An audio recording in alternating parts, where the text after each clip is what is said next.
I কুত্তার বাচ্চা, তোকে এই রুমে আসতে কে বলেছে? না মানে আপনাকে খাওয়ার জন্য ডাকতেছে।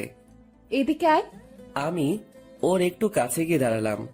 ঠিক তখনই ঈশিতা আমাকে ঠাস ঠাস করে দুই গালে দুইটা থাপ্পড় মারলো। থাপ্পড়গুলো অনেক জোরে মারলো, তাই ঠোঁট কেটে রক্ত বের হতে লাগলো আর আমার চোখ দিয়ে পানি ঝরতে লাগলো। ভীষণ ব্যথা করতেছে। এরপর যদি আমার রুমে আসিস তাহলে নক করে আসবি। যত সব ছোট লোক। এখন যা, আমি আসতেছি। আমি কিছু বললাম না। এইটা আমার সাথে শুধু আজকে ঘটেছে তা না, প্রতিদিনই আমার সাথে এইরকম করে ঈশিতা। এরপর আমি নিচে না গিয়ে আমার রুমে চলে আসলাম। ঠোঁটে ভীষণ ব্যথা করতেছে। ওয়াশরুমে গিয়ে ঠোঁটের রক্তগুলো মুছতে চাইতেছি, কিন্তু হাত লাগাতে পারছি না। ভীষণ ব্যথা করতেছে। কোনো মতে ফ্রেশ হয়ে নিচে চলে আসলাম। নিচে গিয়ে দেখি ঈশিতা খাওয়ার টেবিলে বসে আছে। আমিও গেলাম। জনি, এইদিকে আসো। জি আঙ্কেল, বলেন। দাঁড়িয়ে আছো কেন? বসো, আমরা একসাথে খাবো। আমি ঈশিতার দিকে তাকালাম। ও আমার দিকে আগুন চোখে তাকিয়ে আছে। আমি কিছু বললাম না, এখনো দাঁড়িয়ে আছি। কি হয়েছে জনি? তোকে বসতে বললো না? আসলে আন্টি আমাকে তুই করেই বলে, আমাকে নিজের ছেলের মতো ভাবেন। আমি এখনো দাঁড়িয়ে আছি আর ঈশিতার দিকে চেয়ে আছি। ঈশিতা শুধু রাগে ফুঁসতেছে। জনি, তোমাকে আমি বসতে বলেছি, তুমি দিন দিন অবাধ্য হয়ে যাইতেছ। আঙ্কেল, বসতেছি। আমি যখন বসতে যাব তখনই ঈশিতা চেয়ার থেকে উঠে দাঁড়িয়ে যায় আর বলতে লাগলো, এই ছোট লোকের সাথে আমি এক টেবিলে বসে খেতে পারবো না। তোমাদের মন চাইলে তোমরা খাও। কিসের ছোট লোক? ভুলে যাস না ঈশিতা, জনি কিন্তু তোর স্বামী। কিসের স্বামী? স্বামী ইজ মাই ফুড। এই বলে ঈশিতা না খেয়ে চলে গেল। আন্টি আঙ্কেল দুইজন আমার দিকে অসহায় দৃষ্টিতে তাকিয়ে আছে। আমি মুচকি হেসে বললাম, আঙ্কেল আমি কিছু মনে করিনি ঈশিতার কথায়। একদিন সব ঠিক হয়ে যাবে ইনশাল্লাহ। আমি আর কিছু না বলে চুপচাপ খেয়ে নিলাম। এরপর আমার রুমে চলে আসলাম।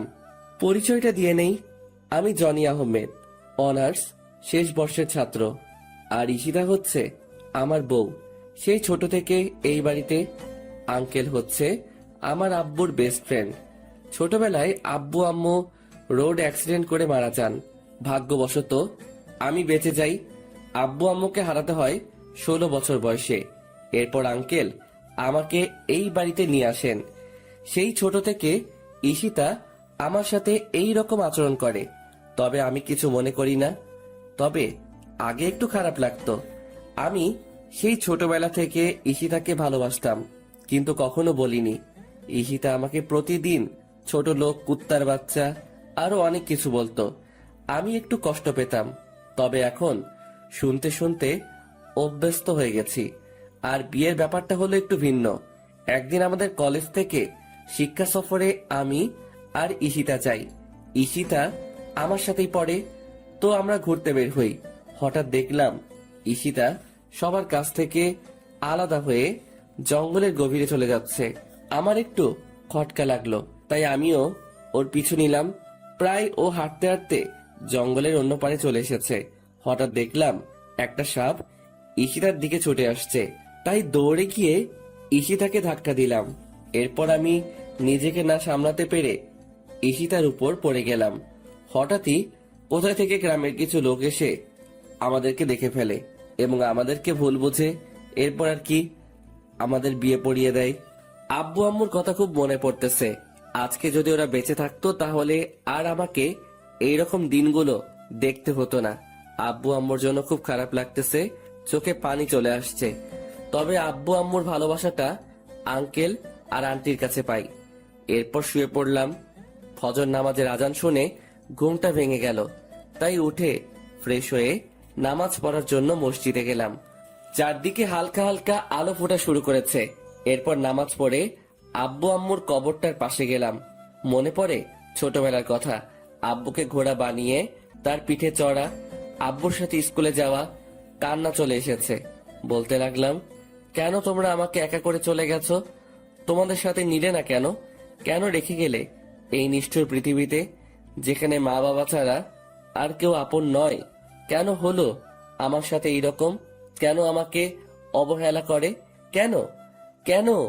কথাগুলো বলতে লাগলাম আর কান্না করতে লাগলাম। এরপর বাসায় চলে আসলাম। বাসায় ঢোকার সময় আন্টি আমাকে তাদের রুম থেকে ডাক দিলেন।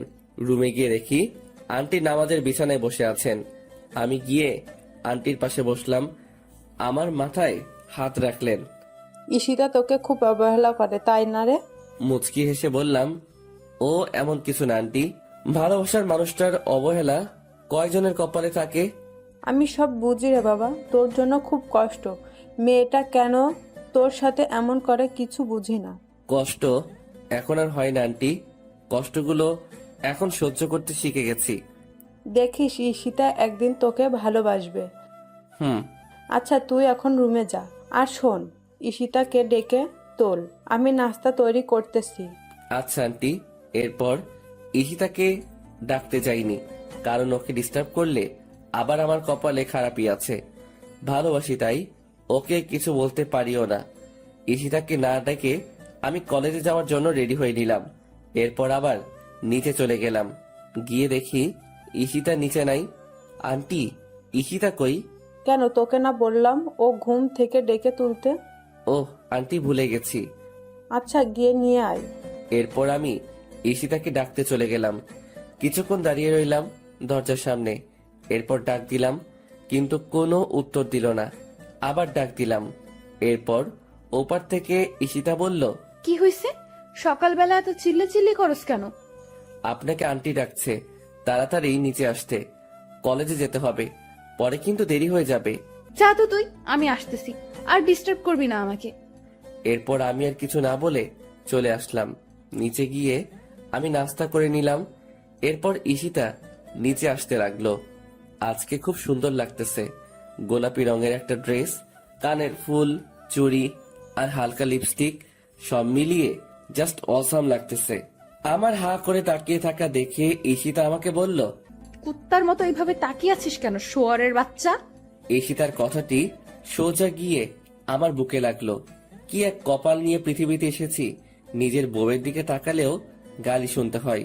ওই সময় শুধু চোখে পানি ছলছল করতেছে। আদিক্ষেতা না করে গাড়ি বের কর, কলেজে যাব। আমি আর কিছু না বলে গাড়ি বের করে ঈশিতার জন্য অপেক্ষা করতে রাখলাম।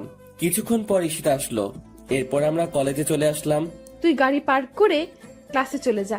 যদি কোথাও যাস বা কারোর সাথে কথা বলিস, তাহলে তোর অবস্থা খারাপ করে দিব। আমি শুধু মাথা নাড়ালাম। আমি খেয়াল করলাম ওর বান্ধবী ওকে বলতে লাগলো, ঈশিতা, তুই সবসময় জনের সাথে এরকম করিস কেন? ছেলেটা কত স্মার্ট আর খুব ভালো, তাহলে কেন সবসময় অবহেলা করিস? কেন খারাপ আচরণ করিস? আর বড় কথা, ও এখন তোর স্বামী, তবুও কেন সবসময় খারাপ ব্যবহার করিস? কিসের স্বামী? হ্যাঁ, আর অধরা, তোকে আমি বলে রাখলাম কোনোদিনও আমাকে কিছু শেখাতে আসিস না। আর এতই যদি দরদ হয়, তাহলে তুই ওই ছোট লোকটাকে বিয়ে করে নে, তাহলে আমিও উদ্ধার হব। আমিও তো চাই, কিন্তু জনি তো তোকে ভালোবাসে। আমি হাজার চাইলেও আমার হবে না জনি, ওইটা আমি ভালোভাবে জানি। জনি আমাকে ভালোবাসে, তুই কিভাবে জানিস? তোকে যদি ভালোই না বাসতো, তাহলে তোর এত অবহেলা সহ্য করতো না, তোর এত খারাপ আচরণ মুখ বুজে সহ্য করতো না। আফসোস, জনের মতো কেউ আমার জীবনে এলো না। ভালোবাসা না ছাই, ছোট লোকের আবার ভালোবাসা। এই বলে ওরা ক্লাসে চলে আসতে লাগলো। তাই আমি তাড়াতাড়ি করে ক্লাসে চলে আসলাম। ঈশিতার কথাগুলোতে খুব কষ্ট পেলাম। এরপর ক্লাসগুলো শেষ করে চলে আসলাম বাড়িতে। এইভাবে কাটতে থাকে দিন। আর ঈশিতার অবহেলা প্রতিনিয়ত সহ্য করতে হচ্ছে।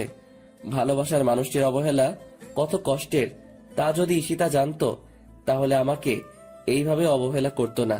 বসে আছি নিজের রুমে, তখন ঈশিতা আসলো আমার রুমে। আজকে সন্ধ্যায় একটা পার্টি আছে, আমার সাথে তুইও যাইবি, তাই তাড়াতাড়ি রেডি হয়ে নিস। যদি দেরি করিস তাহলে তোর কপালে খারাপই আছে। আমি শুধু মাথা নেড়ে হ্যাঁ সূচক উত্তর দিলাম। এরপর সন্ধ্যায় রেডি হয়ে গাড়ি নিয়ে বাইরে অপেক্ষা করতে লাগলাম। ঈশিতা আসতেছে, আজকেও খুব সুন্দর লাগতেছে, কিন্তু এই সৌন্দর্য আর দেখা হলো না। নিজের থেকে মুখ ফিরিয়ে নিলাম, জানি আমাকে এইভাবে তাকিয়ে থাকতে দেখলে আবার গালি দিবে। কি হয়েছে, গাড়ি চালাস না কেন? এই তো চালাইতেছি। আমাদেরকে কোথায় যেতে হবে? চলতে থাক, আমি বলতেছি কোথায় যেতে হবে। এরপর ঈশিতার কথা মতো গাড়ি নিয়ে চলে গেলাম, কিন্তু গাড়িটা গিয়ে থামে একটা নাইট ক্লাবে। একটু চিন্তায় পড়ে গেলাম, আমরা নাইট ক্লাবে কেন? পার্টিটা এখানে হবে। আমি আর কিছু বললাম না, গাড়িটা পার্ক করে ঈশিতার সাথে চলে এলাম। আমার কাছে এইসব কিছু ভালো লাগে না। আমি মদ তো দূরের কথা, সিগারেটও খাই না। বসে আছি, একা ভালো লাগতেছে। হঠাৎ দেখলাম ঈশিতা ওর কাপড়গুলো খুলে শর্ট একটা কাপড় পরলো, হাঁটুর উপরে কাপড়টা উঠে রয়েছে, আর একটা গেঞ্জি। এইসব দেখে আমার মাথা পুরাই নষ্ট হয়ে গেছে। আমি শুধু বসে বসে ওর কাহিনী দেখতেছি। ও একটা ছেলের কাঁধে হাত রেখে ড্যান্স করতেছে, আর ছেলেটা ওর দিকে খারাপ দৃষ্টিতে তাকিয়ে আছে। এই দৃশ্য দেখে আমার মাথা আরো গরম হয়ে যায়। ঈশিতা অনেক ড্রিঙ্কস করে ফেলেছে, তাই ওর আচরণ স্বাভাবিক দেখাচ্ছে না। আমি ঠিক বুঝতে পারলাম। এরপর ছেলেটি ঈশিতাকে কি যেন বলল এবং তারা দ্বিতীয় তলায় যেতে লাগলো। বিষয়টি আমার কাছে একদম ভালো ঠেকছে না, তাই আমিও ওদের পিছন পিছনে গেলাম। ঈশিতা এত বেশি ড্রিঙ্কস করেছে যে তার পক্ষে ঠিকভাবে দাঁড়ানোটাও মুশকিল হয়ে পড়েছে। এরপর দেখলাম ঈশিতা ছেলেটির সাথে একটা রুমে ঢুকতেছে। তবে কি আমি যা ভাবছি তাই হতে চলেছে? আমি দরজায় কান দিয়ে শুনতে লাগলাম, আই হৃদয়, তুমি আমার কাছে আসবে না, বলে দিলাম। আসলে কি করবি তুই? তোকে আমি এইখানে কেন এনেছি তুই বুঝিস না? তোকে আমার চাই। মানে কি করতে চাইছো তুমি? আই, একদম আমার কাছে আসবে না, আমি কিন্তু চিৎকার করব। চিৎকার করলেও লাভ হবে না, এখানে আমি আর তুমি ছাড়া কেউ নেই। আজকে আমি তোর সবকিছু কেড়ে নেব। না, এই কথা শোনার পর আর থাকা যাচ্ছে না। এক্ষুনি আমাকে কিছু একটা করতে হবে। তাই দরজায় লাথি মারতে লাগলাম। এরপর অনেক চেষ্টায় দরজা খুলে ফেললাম। ভিতরে গিয়ে দেখি ছেলেটা মানে হৃদয় ঈশিতার শরীরের উপরে উঠে আছে। তখনই আমার মাথায় রাগে আগুন হয়ে যায়। আমি ছেলেটিকে লাথি মেরে ঈশিতার উপর থেকে ফেলে দিলাম। এরপর ঈশিতাকে এক হাত দিয়ে তুলে নিলাম। আমার পরনের কোটটা ঈশিতার গায়ে জড়িয়ে নিলাম। এরপর আমি গিয়ে ছেলেটিকে নিচ থেকে তুলে ইচ্ছে মতো মারতে লাগলাম। শালা আমার বউয়ের দিকে খারাপ দৃষ্টিতে তাকাইস। মারতে মারতে প্রায় ছেলেটিকে আধমরা করে ফেলি। এরপর ছেলেটির মুখ টিপে ধরে বলতে লাগলাম, তোর ভাগ্য ভালো, তোকে ছেড়ে দিলাম। আর শুনে রাখ, ঈশিতা আমার, শুধুই আমার। ওর দিকে যে চোখ তুলে তাকাবে আমি ওর চোখ উপড়ে ফেলবো, মাইন্ড ইট। এরপর পিছন ফিরে দেখি ঈশিতা খাটে পড়ে আছে। হয়তো বেশি ড্রিঙ্কস করার কারণে এই রকম হয়েছে। তাই আমি ঈশিতাকে কোলে তুলে নিয়ে নিচে চলে আসলাম, আর সবাই আমাদের দিকে তাকিয়ে আছে। এরপর গাড়ি করে ঈশিতাকে নিয়ে আসলাম। গাড়ি করে ঈশিতাকে কোলে করে নামিয়ে ওর রুমে নিয়ে আসলাম। এরপর তাকে তার খাটে শুইয়ে দিলাম। ঈশিতা আমার গলা জড়িয়ে ধরে আছে। আমি নিজেকে ছুটাতে চাইলাম, কিন্তু পারলাম না। ঈশিতা আমাকে টান দিয়ে ওর বুকের মাঝে ফেলে দেয়। ওর গরম নিঃশ্বাস আমি অনুভব করতে পারছি। ওর শরীর থেকে আলাদা একটা গন্ধ আসতেছে যা আমাকে পাগল করে দিচ্ছে। ঈশিতা আমাকে ওর বুকের মাঝে জড়িয়ে নেয়। আমি কোনো মতে নিজেকে ছাড়িয়ে উঠতে চাইলাম, কিন্তু পারলাম না। এই কি করছেন? কি ছাড়েন আমাকে। উফ, তোমাকে আজকে ছাড়তেছি না। মানে কি বলতে চান আপনি? দেখেন আমাকে। বলতে পারলাম না। ঈশিতা আমার আর ওর ঠোঁটজোড়া এক করে নিল। আমি কিছু করতে পারছি না। আমার হাত পা ঠান্ডা হয়ে আসতেছে। আমি জানি ঈশিতা এইসব কিছু নেশার ঘরে করতেছে। আমার এই রকম করা ঠিক হবে না, তাই নিজেকে ছড়াতে চাইলাম, কিন্তু পারতেছি না। ঈশিতা আমাকে এখনো খুব জোরে জড়িয়ে ধরে আছে, আর আমার ঠোঁট চুষতেছে। আমিও ধীরে ধীরে দুর্বল হতে লাগলাম। আমিও ঈশিতার ডাকে সাড়া দিলাম। ঈশিতা আমার বউ, ওর উপর আমার অধিকার আছে, আর যা হবার পরে ভেবে দেখা যাবে। ধীরে ধীরে দুইজন তলিয়ে গেলাম ভালোবাসার গভীর সাগরে। সকালবেলা আমার ঘুমটা ভেঙে যায়। আমি এখনো ঈশিতার বুকের মাঝে আছি, আর ঈশিতা আমাকে জড়িয়ে রেখে। ঈশিতার শরীরে কোনো কাপড় নেই। আমি নিজেকে ছাড়িয়ে ঈশিতার কপালে একটা চুমু দিলাম। আমার স্পর্শে ঈশিতার ঘুম ভেঙে যায় এবং আমাকে দেখে চমকে ওঠে। তুই আমার রুমে কি করিস? আর আমার জামা কোথায়? আমি তো আপনার রুমে থাকতে চাইনি, আপনি নিজেই আমাকে বাধ্য করছেন। আর তাছাড়া আপনি আমার বউ, আমি আপনার সাথে থাকতেই পারি, আপনার উপর আমার অধিকার সবচেয়ে বেশি। আই শোয়ারের বাচ্চা, কি বললি তুই? কোনো ছোট লোক আমার স্বামী হতে পারে না। আর তোকে না বললাম আমার কাছে স্বামীর অধিকার চাইবি না? আমার সব তো নষ্ট করে দিলি। আর বাকি কি রাখছ? আর আমি তোকে কি বাধ্য করেছি? কালকের ঘটনা ভুলে গেলেন নাকি? আপনার জন্যই সব হয়েছে। আর আমি আমার বউকে আদর করছি, অন্য কাউকে না। আমি যদি জানতাম আপনি কালকে ওই রকম কিছু করবেন, তাহলে কোনোদিনও ওই পার্টিতে যেতে দিতাম না। জানেন কালকে আপনার সাথে কি হয়েছিল? কি হয়েছে? আমি তো ডান্স করছিলাম, এরপর তো কিছু মনে করতে পারছি না। ওইটাই জানতে চান কি হয়েছে কালকে রাতে? বল। এরপর আমি ঈশিতাকে সব বললাম। আমি তোর কথা বিশ্বাস করি না। তুই মিথ্যে কথা বলতেছিস আমার সাথে। তুই কি ভাবছিস আমি কিছু বুঝি না?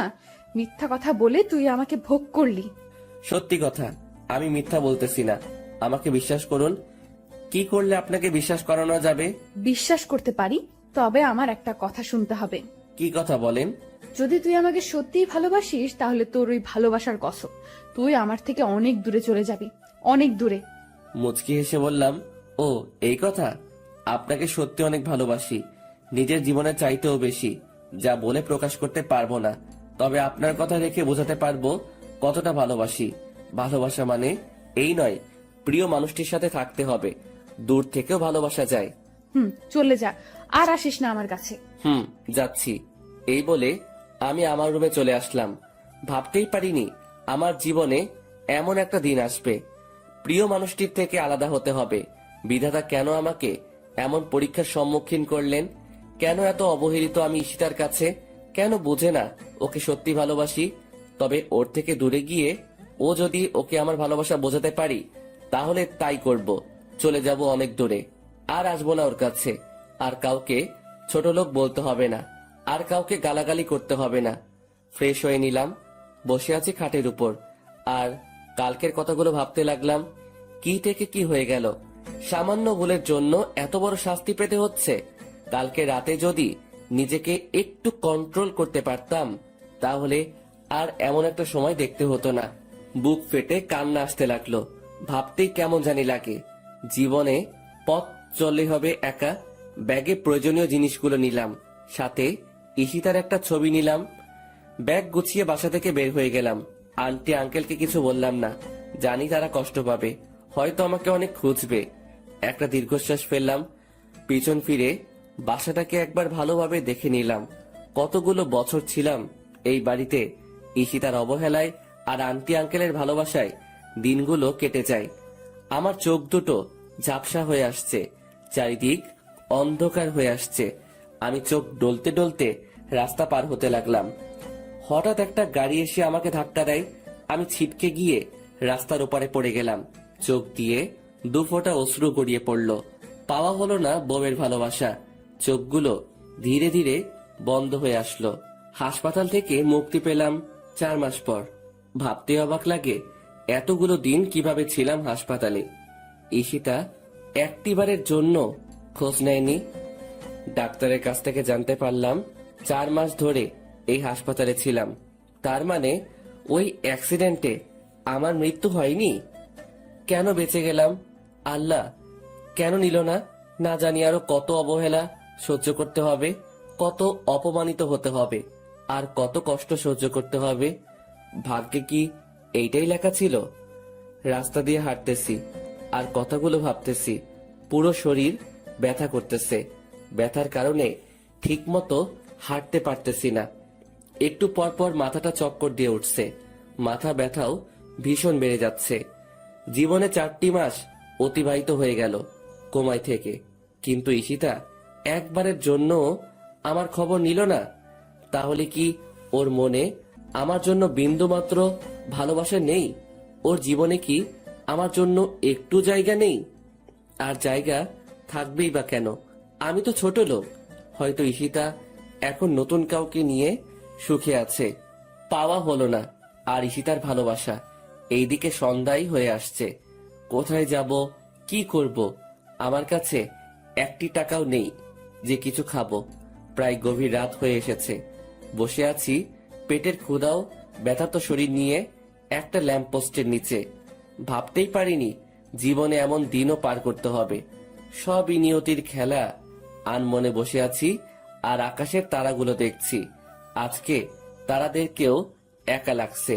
আকাশে চাঁদটা ঠিকই উঠেছে, কিন্তু আমার মনের আকাশটা আধার হয়ে আছে। হঠাৎ খেয়াল করলাম একটা গাড়ি এই দিকে আসতেছে। একবার ভাবলাম সাহায্য চাইবো, আবার বসে পড়লাম। গাড়িটা আমার সামনে এসে থামলো। কি ব্যাপার, গাড়িটা আমার সামনে দাঁড়ালো কেন? হয়তো ওদের কোনো কাজে দাঁড়িয়েছে। আমি গাড়ির দিকে তাকিয়ে বোঝার চেষ্টা করছি। চেনা চেনা মনে হচ্ছে। গাড়ি থেকে একজন লোক নেমে আসলো। আরে, এ তো আঙ্কেল। চোখ দিয়ে অশ্রু গড়িয়ে পড়ল। দেখলাম আঙ্কেলের চোখে পানি। হয়তো কতগুলো দিন পর দেখা হলো তাই। আঙ্কেল এসে আমার পাশে এসে চুপ করে বসলেন। আমিও চুপচাপ বসে আছি। হঠাৎ নীরবতা ভেঙে আঙ্কেল বললেন, কেমন আছো জনি? আঙ্কেল, ভালোই আছি। যতটা ভালো থাকলে মৃত ব্যক্তির মতো জীবন যাপন করা লাগে। কিছুক্ষণ চুপ থেকে আবার বললেন, এতদিন কোথায় ছিলে? এই তো আঙ্কেল, এক বন্ধুর বাসায়। তা বাসার সবাই কেমন আছে? সবাই ভালো আছে, কিন্তু তোমার এ অবস্থা কেন? কি রকম শুকিয়ে গেছো? ঠিকমতো খাও না নাকি? একদম বদলে গেছো। আর তোমার কপালে হাতে এতগুলো কিসের দাগ? মনে হয় তো কোনো কাটার দাগ। কি হয়েছে বলো তো? আমার কথা না হয় বাদ দেন। ওই দিন সিঁড়ি দিয়ে নামার সময় পা পিছলে পড়ে গেছি, তাই একটু কাটা গেছে। ঈশিতা কেমন আছে? তোমার চলে যাওয়াতে সবচাইতে ভালো আছে ঈশিতা। কথাটি শুনে অনেকটা কষ্ট পেলাম। এতদিনেও আমার জন্য তার হৃদয়ে একটুও মায়া জন্মালো না। জানো, তুমি যখন বাড়ি থেকে চলে গেছো তোমার আন্টির হার্ট স্ট্রোক হয়েছে। কথাটি শুনে ভীষণ কষ্ট পেলাম। আজকে আমার জন্য সবকিছু হয়েছে। সবকিছুর জন্য আমি দায়ী। আন্টি এখন কেমন আছেন? আছে মোটামুটি, কিন্তু তুমি যদি না ফিরে যাও তাহলে তোমার আন্টির খারাপ কিছু একটা হয়ে যেতে পারে। তুমি প্লিজ আমার সাথে চলো। চুপ করে বসে রইলাম। কিভাবে যাব আমি ওই বাড়িতে? আমি তো ঈশিতাকে কথা দিয়েছি আর কখনো ওর সাথে দেখা দিব না। কিন্তু নিয়তি কেন বারবার পরীক্ষার মুখে ফেলে আমাকে? আবার ঈশিতার সম্মুখীন হতে হবে। চাই না নতুন করে অবহেলা পেতে, চাই না নতুন করে কষ্ট পেতে, কিন্তু আন্টির জন্য যেতে হয়, কারণ তিনি আমাকে নিজের ছেলের মতো আদর করতেন। আবারও একটা কঠিন পরীক্ষার সম্মুখীন হলাম। কি হয়েছে জানি, চুপ করে বসে আছো কেন? প্লিজ চলো আমার সাথে। কিন্তু আমি তো যেতে পারবো না। আমি ঈশিতাকে কথা দিয়ে এসেছি, আর কোনো দিন ওর সামনে যাব না। তুমি কি তোমার কথা রাখতে গিয়ে তোমার আন্টিকে হারাবে? পড়ে গেলাম আরেক চিন্তায়। ছোটবেলায় আব্বু আম্মুকে হারালাম, কিন্তু আব্বু আম্মুর অভাবটা আমাকে বুঝতে দেয়নি তারা। তাহলে আজকে কেন আমার জন্য মরতে বসবে? এইটা হয় না। আঙ্কেল, আমি রাজি। এই তো আমার লক্ষ্মী ছেলে, চলো। এইটা বলে আমার কপালে একটা চুমু দিলেন আঙ্কেল। আমি মুচকি হেসে গাড়িতে উঠলাম। গাড়িতে উঠে অবাক হয়ে গেলাম, ঈশিতাও গাড়িতে রয়েছে। তার মানে কি ঈশিতা আমার সবগুলো কথা শুনে নিয়েছে? আমি কিছু না বলে গিয়ে গাড়িতে বসলাম। শরীরের ব্যথার জন্য ঠিকমতো বসতে পারছি না, খুব ব্যথা করছে। তবুও কষ্ট করে বসে পড়লাম। চুপচাপ বসে রইলাম। আবার অনেকদিন পর ঈশিতার সাথে দেখা হলো। মনে পড়ে সেই দিনটার কথা, যেই দিন ঈশিতা কলেজের সবার সামনে আমাকে জুতা দিয়ে মেরেছিল। ওই দিন ঈশিতার সাথে কলেজে গেলাম। সিঁড়ি দিয়ে ওঠার সময় হঠাৎ ঈশিতার এক বান্ধবীর সাথে ধাক্কা লাগে আমার। আমি মেয়েটিকে সরি বললাম। মেয়েটি আমাকে কিছু না বলে চলে গেল। কিন্তু কোথায় থেকে ঈশিতা এসে আমাকে ওর পায়ের জুতা খুলে আমাকে মারতে লাগলো। ঈশিতা তার পায়ের হিলওয়ালা জুতাগুলো দিয়ে মারতে মারতে আমার শরীরটা রক্তাক্ত করে দেয়, কিন্তু আমি জায়গা থেকে সামান্য সরে দাঁড়াইনি। ওই সময় শুধু চোখ দিয়ে পানি ঝরেছে।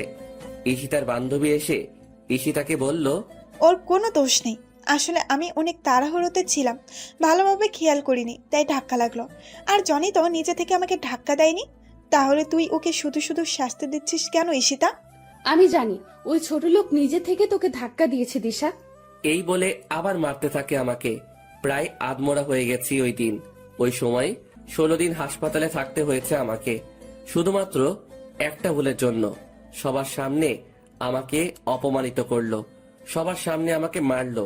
কথাগুলো ভাবতে ভাবতে চোখে পানি চলে এসেছে। আমি কান্না করতেছি। ঈশিতা বুঝতে পেলে তাই আমি তাড়াতাড়ি চোখ মুছে নিলাম। এইসব কথা ভাবতে ভাবতে গাড়ি এসে থামলো ঈশিতাদের বাড়িতে। আমি দৌড়ে গেলাম আন্টির কাছে। আন্টি শুয়ে আছে, কি রকম শুকিয়ে গেছেন। মনে হয় ঠিক মতো খায় না, ঠিক মতো ঘুমায় না, ঠিক মতো ওষুধও খায় না। আমি গিয়ে আন্টির পাশে বসলাম এবং মাথায় হাত রাখলাম। আমার হাতের স্পর্শ পেয়ে আন্টি জেগে গেলেন। আমাকে দেখে আন্টি অসহায় দৃষ্টিতে তাকিয়ে আছেন আমার দিকে। আন্টির চোখ ছলছল করছে। আমাকে আন্টি পাগলের মতো চুমু দিতে লাগলেন। কেমন আছো আন্টি? আগে ভালো ছিলাম না রে, তুই এসে গেছিস, আমি এখন খুব ভালো আছি। কিন্তু তোর এই রকম অবস্থা কেন? কপালে কাটার দাগ, হাতেও অনেক বড় কাটার দাগ রয়েছে। ওইটা আন্টি তেমন কিছু না, সিঁড়ি দিয়ে নামতে পড়ে গেছি, তাই একটু কেটে গেছে। আমার কেন জানি বিশ্বাস হচ্ছে না তোর কথা, কেন জানি তোর কথা মানতে পারছি না। না আন্টি, ওই রকম কিছুই না। আচ্ছা তুই ফ্রেশ হয়ে আয়, আমি তোকে খাবার দিচ্ছি। আচ্ছা আন্টি। আমি চলে যেতে লাগলাম। আন্টি আবার আমাকে পিছন থেকে ডাক দিলেন। জি আন্টি বলো। এইদিকে আয় তো, তোকে জড়িয়ে ধরি না অনেক দিন হইছে। আমি মুচকি এসে আন্টির কাছে গেলাম। আন্টি আমাকে জড়িয়ে ধরলেন। ঠিক তখনই আমি ব্যথায় আহ করে চিৎকার দিয়ে উঠলাম। আমার চিৎকার শুনে সবাই ভয় পেয়ে গেল। কি হয়েছে জনি? আন্টি হঠাৎ পিঠে ভীষণ ব্যথা করে উঠল। কই দেখি। আমার পরনে টি শার্টটা উল্টিয়ে আন্টি বড়সড় একটা ধাক্কা খেলেন, বুঝতে পারলাম। সাথে সাথে আঙ্কেল আর ঈশিতাও, কিন্তু কি এমন হয়েছে বুঝতে পারলাম না। সত্যি করে বল জনি, তোর কি হয়েছে? তুই আমাকে মিথ্যা কথা বললি কেন? আরে আন্টি, মিথ্যা বলবো কেন? আমি তো সত্যি বলতেছি।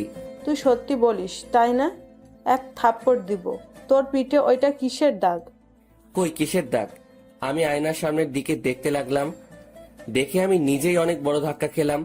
আমার পিঠের প্রায় অর্ধেকটা কাটা। তার মানে ওই অ্যাক্সিডেন্ট এইরকম হয়েছে। কিভাবে বেঁচে গেলাম? এত বড় আঘাত হওয়ার পরেও বেঁচে গেলাম। জনি তোকে আমার কসম, সত্যি করে বল কি হয়েছে? কি করি এখন? সত্যিটা তো বলতেই হবে। আসলে আন্টি, আমার অ্যাক্সিডেন্ট হয়েছে।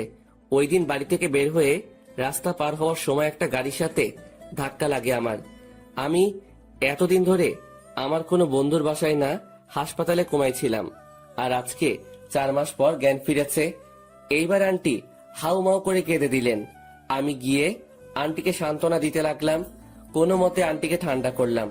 এরপর আন্টিকে বুঝিয়ে সুজিয়ে চলে আসলাম আমার রুমে। ফ্রেশ হতে গেলাম, ফ্রেশ হতেও পারছি না। কোনো মতে ফ্রেশ হয়ে নিচে চলে আসলাম খাওয়ার জন্য।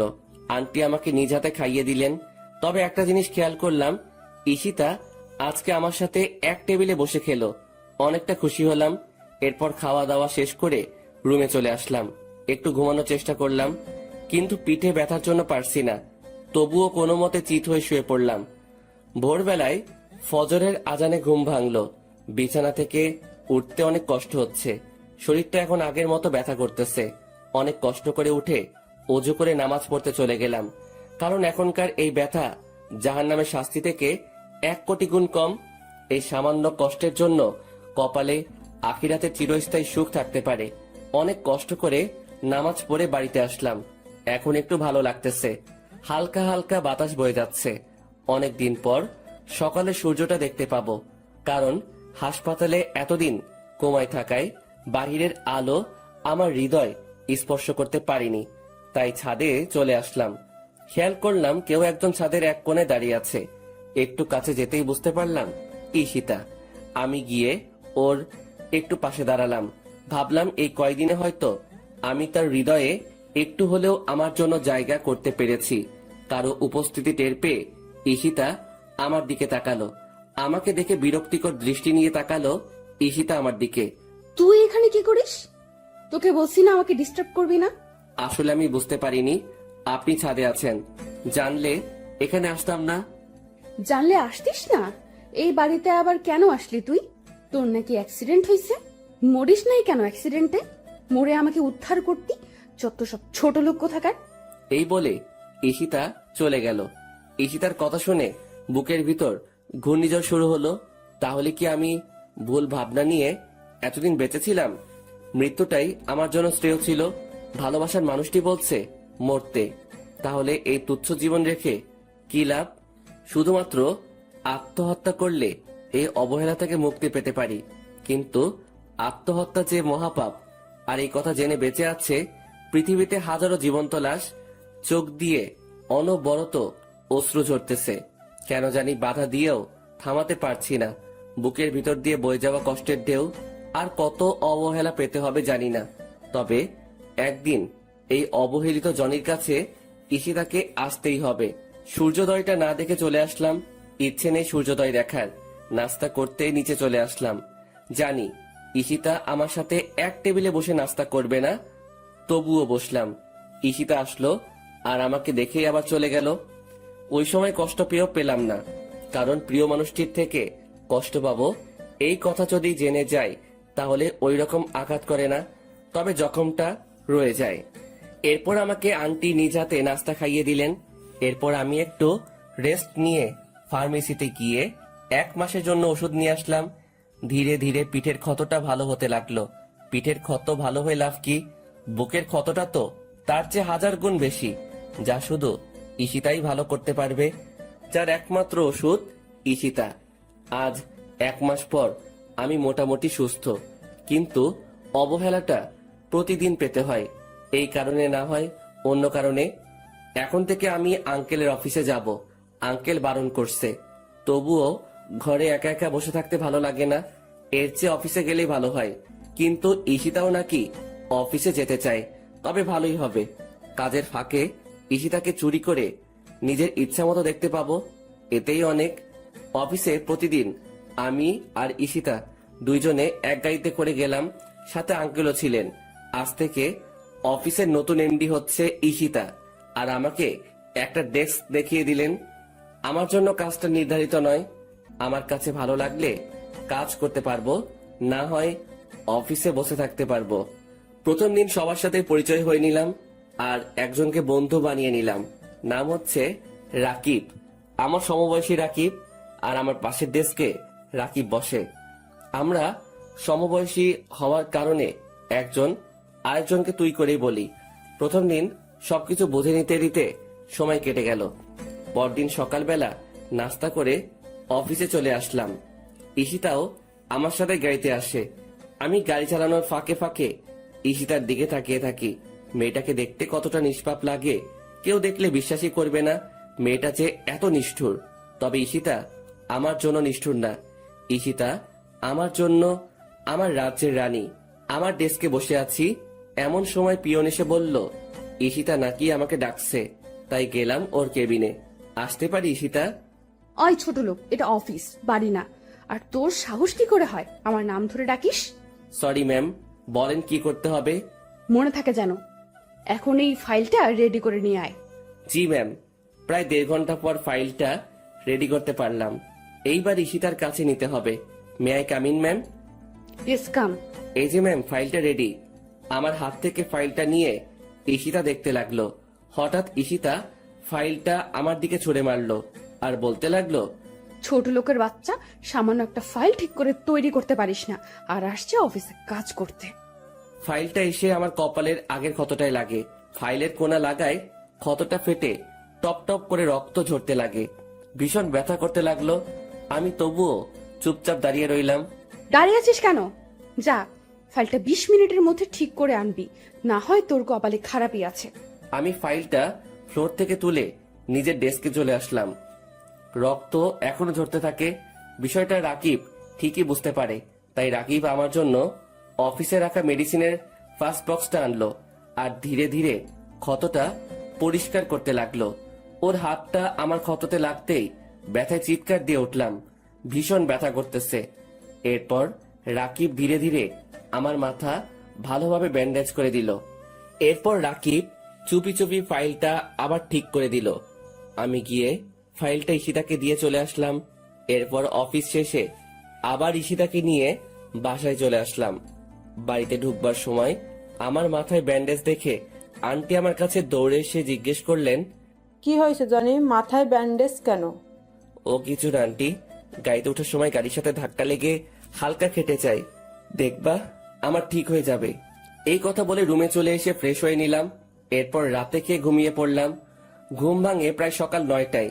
কি ব্যাপার, কোনো দিন তো এত দেরি করে ঘুম ভাঙে না। শোয়া থেকে উঠতে চেষ্টা করলাম, কিন্তু উঠতে পারছি না। পুরো শরীর কি রকম ভার হয়ে আছে আর আগুনের মতো পুড়ে যাচ্ছে। হঠাৎ করে আবার জ্বর এলো কেন? কালকের ঘটনা মনে পড়ে গেল। কপালে হাত দিয়ে দেখি কে যেন জলপট্টি দিয়ে রেখেছে। এরপর অনেক কষ্টে বিছানা থেকে উঠে ফ্রেশ হয়ে নিলাম। আজকে আর অফিসে যাওয়া হবে না, অনেক লেট হয়ে গেছে। একটা জিনিস বুঝতে পারলাম না, আমার মাথায় জলপট্টি দিলটাকে? মনে হয় আন্টি ছাড়া আর কেউ হতেই পারে না। আন্টির কথা ভাবতেই আমার রুমে এসে হাজির হয়ে গেলেন। এখন কেমন আছিস বাবা? জ্বরটা কমেছে? আন্টি, এখন একটু সুস্থ আছি, আর জ্বরটাও একটু কমেছে। আমি তোর জন্য নাস্তা নিয়ে এসেছি, হ্যাঁ কর, আমি খাইয়ে দিই। এরপর আন্টি আমাকে খাওয়াতে লাগলেন। আমি চুপচাপ খেয়ে নিচ্ছি। আচ্ছা আন্টি, আমার মাথায় জলপট্টি দিল কে? আমি দিয়েছি। আচ্ছা, কালকে কি হয়েছে সত্যি বল। গাড়ির সাথে হালকা ধাক্কা লাগলে তো এমন রকম আঘাত হয় না, আবার রাতে জ্বর এসেছে। সত্যি করে বল, কিন্তু আমার সাথে মিথ্যা বলবি না। না আন্টি, সত্যি সেই রকম কিছু না।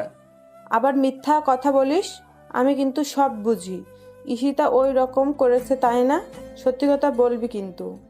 আসলে জানাটা কি বেশি জরুরি? বেশি জরুরি, বল আমাকে। এরপর অনিচ্ছা সত্ত্বেও আন্টিকে সব বলতে হলো। আমার কথা শুনে আন্টির মুখটা কালো হয়ে গেল। আমার মাথার ব্যান্ডেজটা খুলে আন্টি দেখতে লাগলেন। এরপর আন্টি কিছু না বলে আমাকে ওষুধ খাইয়ে দিয়ে চলে গেলেন। আমিও চুপচাপ শুয়ে পড়লাম। অনেকদিন কলেজে যাওয়া হয় নাই, আবার সামনের মাসে পরীক্ষা। আমার ওই রকম ভালো প্রস্তুতি নাই। কালকে কলেজে যেতে হবে, এইভাবে দিনটা কেটে যায়। জ্বরটা একটু কমেছে, তাই সকালে নাস্তা করে গাড়ি নিয়ে বেরিয়ে পড়লাম কলেজের উদ্দেশ্যে। হঠাৎ আমার গাড়ির সামনে একটা মেয়ে এসে পড়লো। আমি তাড়াতাড়ি ব্রেক করলাম, তবুও গাড়ির সাথে হালকা ধাক্কা লাগে মেয়েটির। আমি তাড়াতাড়ি গাড়িটা বন্ধ করে গাড়ি থেকে নেমে পড়লাম। এরপর মেয়েটিকে তুলতে গেলাম। আরে, এইটা তো ঈশিতার ফ্রেন্ড দিশা। আমি তাড়াতাড়ি হাতটা বাড়িয়ে দিলাম দিশার দিকে। উঠে আসো দিশা। এরপর আমি ধীরে ধীরে দিশাকে তুলতে লাগলাম। গাড়ির সাথে ধাক্কা লাগার কারণে মেয়েটা পায়ে ব্যথা পাইছে, উঠে দাঁড়াতে কষ্ট হচ্ছে। তোমার কি হাঁটতে কষ্ট হচ্ছে? না, তেমন না, ঠিক হয়ে যাবে। আচ্ছা, এখন ছাড়ো, আমি যেতে পারবো। আচ্ছা। আমি দিশাকে ছেড়ে দিলাম। ও ধীরে ধীরে হাঁটার চেষ্টা করতে লাগলো, কিন্তু পায়ের ব্যথার কারণে পারছে না। দিশা পড়ে যেতে লাগলো, তাই আমি তাড়াতাড়ি দিশাকে আবার ধরে ফেললাম। চলো, আমি তোমাকে হাসপাতালে নিয়ে যাচ্ছি। না, তার আর দরকার হবে না, আমি যেতে পারবো। চুপ, সেই তখন থেকে যেতে পারবো বলছে তো, কই একটুও তো সামনে যেতে পারছো না। তো আমি এখন কিভাবে যাব? আচ্ছা দাঁড়াও, কি করব ঠিক বুঝতে পারছি না। মেয়েটা ঠিক মতো হাঁটতেও পারছে না, তাই কোনো কিছু না ভেবে দিশাকে কোলে তুলে নিলাম। এইরকম কিছুটা একটা করব দিশা ভাবতে পারিনি। আমার দিকে ড্যাব ড্যাব করে তাকিয়ে আছে। আমি আর কিছু না বলে দিশা গাড়িতে উঠিয়ে নিলাম। আসলে আমারও কোনো ইচ্ছা ছিল না দিশাকে কোলে নেওয়ার, কিন্তু পরিস্থিতির শিকার হয়ে করতে হলো। এরপর দিশাকে একটা হাসপাতালে নিয়ে আসলাম। ডাক্তার দেখাতে হবে, না হয় পরে আবার সমস্যা হতে পারে। গাড়ি থেকে হাসপাতালের ভিতর কোলে করে নেওয়া লাগলো। এরপর ডাক্তারকে দেখিয়ে নিলাম। আঘাতটা একটু বেশি লেগেছে, তবে কিছুক্ষণ পর ঠিক হয়ে যাবে। ডাক্তার কিছু ওষুধ লিখে দিলেন। ওষুধগুলো কিনে দিশাকে নিয়ে আবার গাড়িতে চলে এলাম। দিশা কোথায় যাবে এখন? কলেজে নাকি বাড়িতে? কলেজে চলো। ঠিক মতো হাঁটতে পারবে তো? সমস্যা হলে বলো, আমি তোমাকে বাড়িতে দিয়ে আসবো। হাঁটতে পারবো, সমস্যা হবে না আমার। কলেজে চলো। এরপর আর কিছু না বলে গাড়ি চালাতে লাগলাম। গাড়ি চালানোর সময় খেয়াল করলাম দিশা আমার দিকে বারবার আর চোখে তাকিয়ে রয়েছে। আমি কিছু বললাম না। কলেজে চলে এলাম। অনেক দিন পর কলেজে এলাম।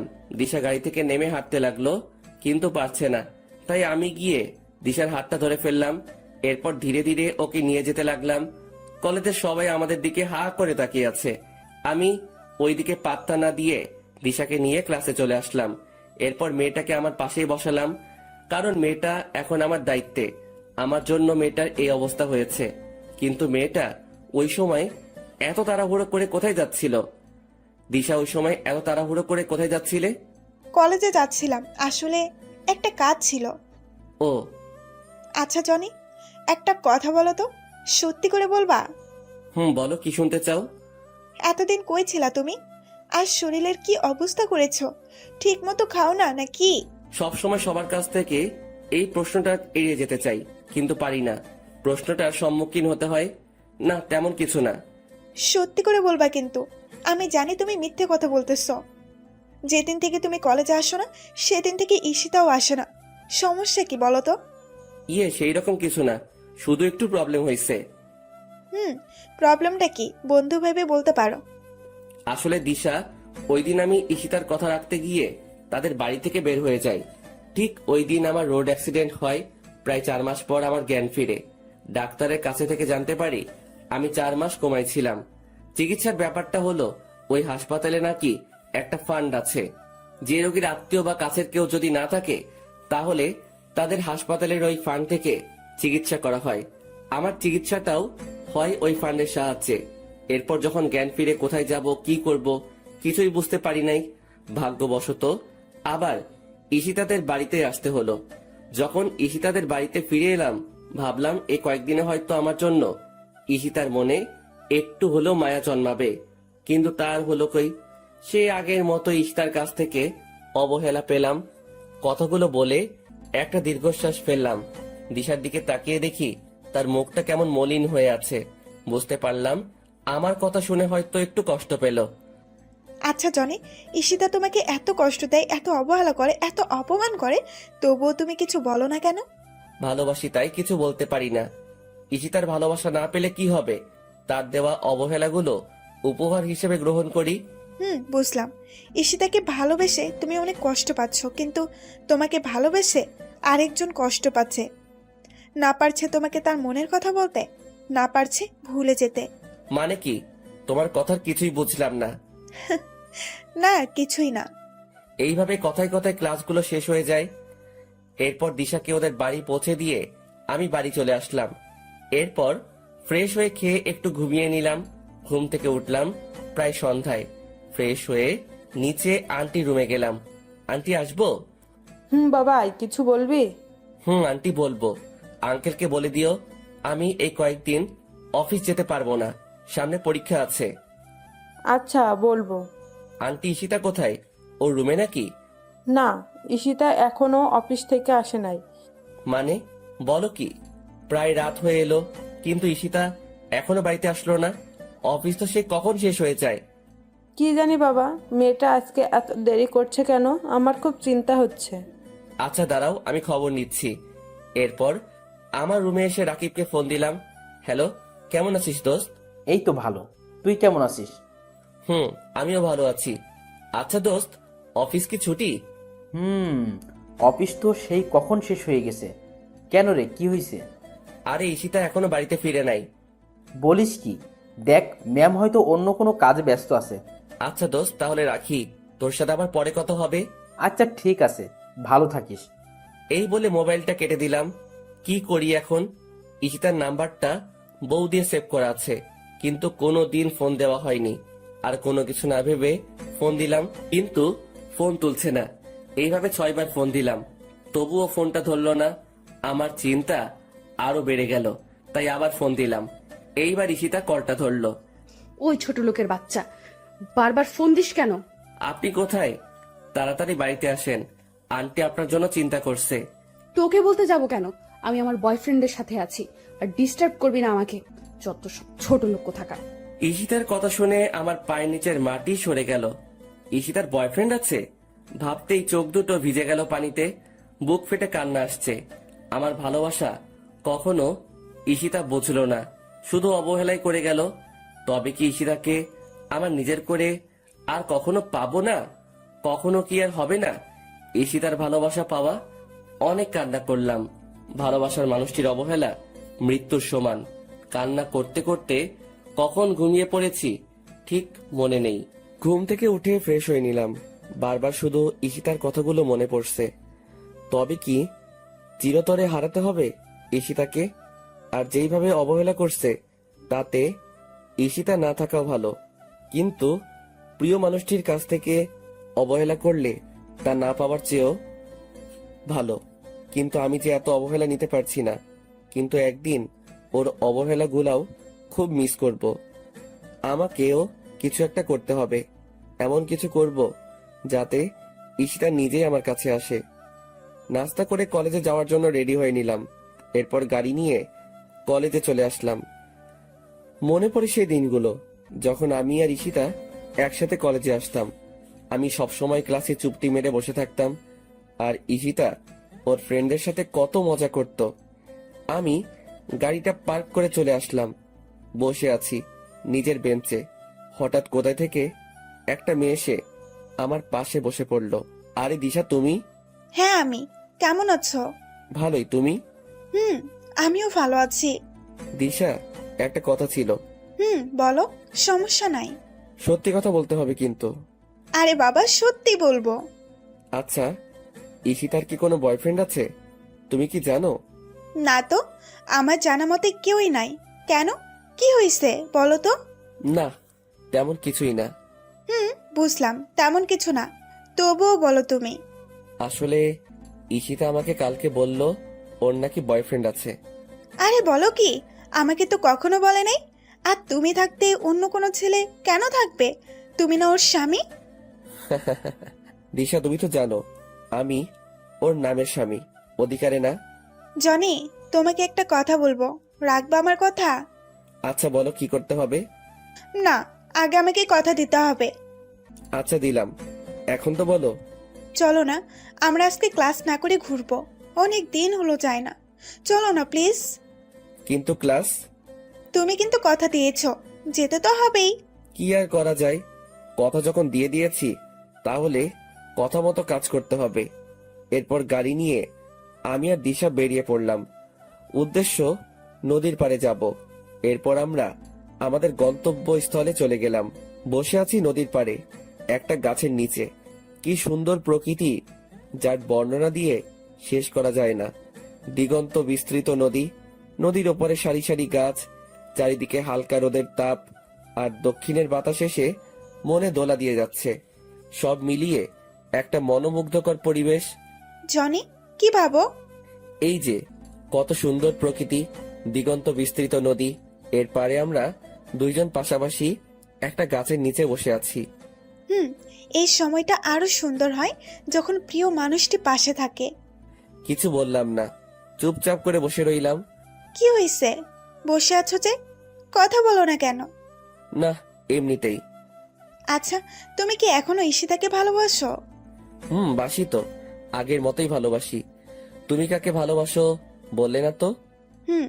আমিও একজনকে খুব ভালোবাসি, তবে বলতে পারছি না, কারণ ওর যে এখন বউ আছে। ও মা, বলো কি? তাহলে কে সে? আচ্ছা দাঁড়াও। এই কথা বলে ঈশিতা তার ব্যাগ থেকে একটা গোলাপ ফুল বের করলো এবং আমার সামনে হাঁটু গেড়ে বসে পড়লো। হবে কি তুমি আমার রাত জাগার কারণ? হবে কি তুমি আমার স্বপ্ন দেখার কারণ? জানো, তোমাকে আমি সেই ছোট থেকেই ভালোবাসতাম। যেদিন ঈশিতার সাথে তোমাকে প্রথম দেখেছি, সেদিন থেকে তোমাকে ভালোবেসে ফেলেছি। শুধুমাত্র ঈশিতার জন্য কোনোদিন বলে উঠতে পারি নাই। প্লিজ ফিরিয়ে দিও না, খুব ভালোবাসি তোমাকে। জানো, ঈশিতা যেই দিন তোমাকে কলেজের সবার সামনে অপমান করত, সেদিন আমি মুখ বুজে কান্না করতাম। ঈশিতা তো তোমাকে আর ভালোবাসে না, আর ওর বয়ফ্রেন্ডও আছে। তাহলে আমাকে ফিরিয়ে দিও না প্লিজ। আমি মুচকি হেসে দিশা নিচু থেকে উঠিয়ে পাশে বসালাম, ফুলটাও নিলাম। দিশা, তুমি তো জানো আমি ঈশিতাকে ভালোবাসি, আর যদি ভালো না বাসতাম তাহলে এত অবহেলা কষ্টের মাঝে ওর কাছে পড়ে থাকতাম না। আর তোমার এইগুলা ভালোবাসা না, সব আবেগ। দেখবে সব আগের মতো ঠিক হয়ে যাবে। দেখবে আমার থেকে আরো 1000 গুণ ভালো ছেলে আসবে। 1000 গুণ ভালোবাসবে, কিন্তু তোমার মতো না। প্লিজ ফিরিয়ে দিও না। তোমাকে না পেলে আমি কিন্তু আত্মহত্যা করব। আরে কান্না করছো কেন? আর আত্মহত্যা করতে হবে না, তবে আমাকে কিছুদিন সময় দিতে হবে। তুমি তো জানো আমি কত ডিপ্রেশনে আছি। আমাকে কিছুদিন সময় দিতে। এই কথা বলার সাথে সাথে মেয়েটা আমাকে জড়িয়ে ধরলো। আমি শুধু মুচকি হাসলাম আর ওর মাথায় হাত রাখলাম। বুঝলাম না, আমি তো এখনো হ্যাঁ বলি নাই, এতেই এত খুশি। মেয়েটা খুব ইমোশনাল। এরপর আমার থেকে দিশাকে ছাড়িয়ে দিলাম। আচ্ছা দিশা, তুমি কি আমাকে পাবে? আমার তো মনে হয় আমাদের ভালোবাসা পূর্ণতা পাবে না। সব ভালোবাসা কি পূর্ণতা পায়? কিছু কিছু ভালোবাসা অসম্পূর্ণ রয়ে যায়। আমাদেরটাও না হয় অপূর্ণ থাকবে, আর আমার পাগলটাকে না হয় সারা জীবন দূর থেকেই ভালোবেসে যাব। তবে যেই কয়দিন আছি তোমার সাথেই থাকতে চাই। বুঝলাম। আচ্ছা দিশা, আমাকে এখন উঠতে হবে। চলো। এরপর আমি দিশাকে ওদের বাড়িতে পৌঁছে দিলাম। আমি কিন্তু তোমার উত্তরের অপেক্ষায় আছি, তবে উত্তরটা কিন্তু হ্যাঁ হতে হবে। Okay bye, see you tomorrow. Okay bye. এরপর আমি বাসায় চলে আসলাম। ফ্রেশ হয়ে দুপুরে খেয়ে শুয়ে পড়লাম, কিন্তু ঘুম আসছে না। কি করব ঠিক বুঝতে পারছি না। একদিকে ঈশিতাকে ভুলতে পারবো না, অন্যদিকে দিশাকেও কষ্ট দিতে পারবো না। চরম একটা পরীক্ষার সম্মুখীন হলাম। ঈশিতাকে ভুলতে পারবো না আর দিশাকে কষ্ট দিতে পারবো না, কারণ প্রিয় মানুষটি অবহেলা করলে তা কত কষ্টের আমি বুঝি। কিন্তু আমি তো ঈশিতাকে ছাড়তে পারবো না, আবার দিশাকেও কষ্ট দিতে পারবো না। ঘুম আসছেই না, তাই উঠে গেলাম। ধীরে ধীরে ঈশিতার রুমের দিকে এগোতে লাগলাম। ও রুমের সামনে দাঁড়িয়ে আছি, কিন্তু নক করতে ভয় করছে। তবুও নক করলাম। ঈশিতা, আসবো? আয়। আর আমার নাম ধরে আর কখনো ডাকবি না। আজকে মনটা একটু ভালো আছে, তাই এরকম ব্যবহার করছি। বেশি বাড়াবাড়ি করলে কিন্তু তোর অবস্থা খারাপ করে দিব। আমি দরজায় এসে ভাবতে লাগলাম, আমাকে অবহেলা করে ওনার মনটা ভালো আছে। আসলে এই পৃথিবীর মানুষগুলো বড়ই আজব। ওই, কি হয়েছে? দাঁড়িয়ে আছিস কেন? আর কি বলবি তাড়াতাড়ি বল। না মানে একটা কথা ছিল, যদি কিছু মনে না করেন তাহলে বলতে পারি। এত ন্যাকামো না করে কি বলবি বল। আপনি কেন এইরকম করেন আমার সাথে? আমি তো আপনার স্বামী। আমার দোষটা কি? কারণে আমাকে প্রতিনিয়ত অবহেলা করে যাচ্ছেন? কেন বারবার কষ্ট দিচ্ছেন? কোন পাপের শাস্তি দিচ্ছেন আমাকে? আমি তোর এত প্রশ্নের উত্তর দিতে বাধ্য নই। আর তোকে আমি আগেই বলেছি, আমি তোকে ভালোবাসি না। তোকে দেখলে আমার ঘৃণা হয়। এই বাড়িতে শুধু আব্বু আম্মুর জন্য তোকে রেখেছি। যেইভাবে আছিস সেভাবেই থাক। আমার কাছে স্বামীর অধিকার নিয়ে আসবি না। এখন আমার রুম থেকে চলে যা, আমাকে আর ডিস্টার্ব করবে না। যত সব ছোট লোক আসছে আমার কাছে ভালোবাসা পেতে। চলে যাচ্ছি, তবে এই রুম থেকে নয়, এই বাড়ি থেকে একদিন চলে যাব। চিরতরের জন্য চলে যাব। কোনো ছোট লোক আর আপনার কাছে আসবে না স্বামীর অধিকার চাইতে। কেউ আর বলবে না ভালোবাসি আপনাকে। কথাগুলো বলে চোখের পানি মুছতে মুছতে চলে আসলাম। এরপর আন্টি রুমে গেলাম। আন্টি, আসবো? বাবা আয়। কিচ্ছু বলবি? আন্টি, তোমার অনুমতি ছাড়া আমি এই কাজ করতে পারবো না। আচ্ছা বল কি কথা, আর অনুমতি তো অবশ্যই দিব। আসলে আন্টি, আমি আর ঈশিতার অবহেলা নিতে পারছি না। একটু মুক্তি পেতে চাই এই মায়াজাল থেকে। বাঁচতে চাই নিজের মতো করে। গড়তে চাই আমার একটা নিজস্ব পৃথিবী, যে পৃথিবীতে থাকবে না কোনো অবহেলা, থাকবে না প্রিয় মানুষটির দেওয়া কষ্ট। তাই আন্টি, আমি দেশের বাইরে যেতে চাই। তুমি প্লিজ না করো না। আমার সুখের কথা ভেবে অনুমতি দাও প্লিজ। আরে বোকা, দেশের বাইরে যাবি, সমস্যা কি তাতে? আমিও চাই না তুই আর কোনো কষ্ট পাস। তবে আমার প্রতিদিন যোগাযোগ রাখতে হবে। আমি তোর আঙ্কেলকে বলবো। তুই শুধু বল কখন যেতে চাস। এই তো আন্টি, পরশু। পারবো না এত অবহেলা নিতে। আর তোমাকে কি করে ভুলি বলো তো? আচ্ছা এখন গিয়ে শুয়ে থাক। আন্টির সাথে কথা শেষ করে নিজের রুমে চলে আসলাম। চলে যাব এই স্বার্থপর প্রিয় মানুষটির মায়াজাল ছেড়ে। তবে আমি কি ঈশিতাকে ছাড়া থাকতে পারবো? হয়তো কষ্ট হবে, কিন্তু আমাকে যে থাকতে হবে। ঈশিতার অবহেলাগুলো আর নিতে পারছি না। হয়তো প্রতিদিন ঈশিতার কথা ভেবে কান্না করব। কি পেলাম ঈশিতাকে ভালোবেসে? অন্যদিকে দিশাও নাকি আমাকেই ভালোবাসে। কিন্তু আমি তো দিশার ভালোবাসা চাইনি। আমি চেয়েছি ঈশিতার ভালোবাসা, যা সেই ছোট থেকে চেয়ে এসেছি। এরপর সকালবেলা ঘুম থেকে উঠে নাস্তা করে কলেজে যাওয়ার জন্য বেরিয়ে পড়লাম। আজকে কলেজে যাওয়ার কোনো ইচ্ছা ছিল না, তবুও দিশার জন্য যেতে হবে। কলেজে এসে ক্লাসে ঢুকে গেলাম, কিন্তু দিশাকে কোথাও দেখতে পেলাম না। ব্যাপার কি? মেয়েটা কোথায় গিয়েছে? ক্লাস প্রায় শুরু হয়ে যাবে, দিশা এখনো আসে নাই। অনেকবার ফোনে ট্রাই করেছি, কিন্তু ফোনটা ধরে নাই। তাই আমি ক্লাস থেকে বের হয়ে দিশাদের বাড়ির উদ্দেশ্যে রওনা দিলাম। বাড়ির সামনে গিয়ে দেখি গেটে তালা দেওয়া। কি আজব ব্যাপার, মেয়েটা কোথায় গেল? পাশের বাড়ির কয়েকজনকে জিজ্ঞাসা করলাম, কিন্তু কেউই জানে না কোথায় গেছে। মেয়েটা যেখানেই যাক, অ্যাটলিস্ট বলে তো যাবে। আমার মনে হয় দিশার ভালোবাসা মুখে ছিল, অন্তরে না। কথা ভেবে মুচকি হাসলাম। আসলে সব মেয়েরাই এক। ডোন্ট মাইন্ড আপুরা, মেয়েরা মুখে শুধু ভালোবাসি বলে, কিন্তু হৃদয় থেকে কয়জনই বা ভালোবাসে। এরপর গাড়ি নিয়ে নদীর পাড়ে গেলাম। আর কখনো মন খারাপ হলে এখানে আসা হবে না। ঘন্টার পর ঘন্টা এখানে বসে সময় কাটানো হবে না। এই সব কিছু ছেড়ে যেতে একদম মন চায় না, কিন্তু এত অবহেলার নিয়েও তো থাকা যায় না। নদীর পাড়ে কিছুক্ষণ বসে বাসায় আসলাম। ব্যাগপত্র সব গুছিয়ে নিতে হবে। নিজের প্রয়োজনীয় সব জিনিস নিলাম, সাথে ঈশিতার একটা ছবিও নিলাম। আসলে আমার কাছে ঈশিতার কোনো ছবি নাই, তার অজান্তে ওর রুম থেকে নিয়ে নিলাম। এরপর রুমে এসে একটা চিঠি লিখলাম ঈশিতার জন্য। প্রায় দুপুর হয়ে এসেছে, তাই ফ্রেশ হয়ে নিলাম। এরপর আজানের সাথে সাথে মসজিদে গিয়ে নামাজ পড়ে আসলাম। বাড়িতে দুপুরের খাবার খেয়ে একটু ঘুমিয়ে নিলাম। ঘুম থেকে উঠলাম প্রায় বিকাল বেলা। এরপর ফ্রেশ হয়ে চুপি চুপি ঈশিতার রুমে গেলাম। ভালোভাবে তাকিয়ে দেখি ঈশিতা এখনো আসে নাই। তাই ওর রুমে গিয়ে চিঠির উপরে একটা গোলাপ দিয়ে টেবিলে রেখে আসলাম। এরপর সবকিছু ভালোভাবে চেক করে নিলাম। রাকিবকে ফোন দিয়ে বললাম ফ্যান্টাসি কিচেনে আসার জন্য। আমি গিয়ে ওর জন্য অপেক্ষা করতে লাগলাম। প্রায় আধা ঘন্টা পর রাকিব আসলো। কিরে, কেমন আছিস? তুই তো একটা কলও দিস না। আরে বলিস না বেটা, ঈশিতা ম্যাম সবসময় অফিস লেট করে ছুটি দেয়, আর সবসময় কাজের উপরে রাখে। জীবনটা তেজপাতা বানিয়ে ফেলেছে। একটু অবদ্ধ হওয়া যায় না। আবার অফিস শেষে বাসায় এসে রান্না করতে হয়। তুই তো জানিস আমার কেউ নাই, সব কিছু নিজেকে করতে হয়। ধুর পাগল, কে বলছে তোর কেউ নাই?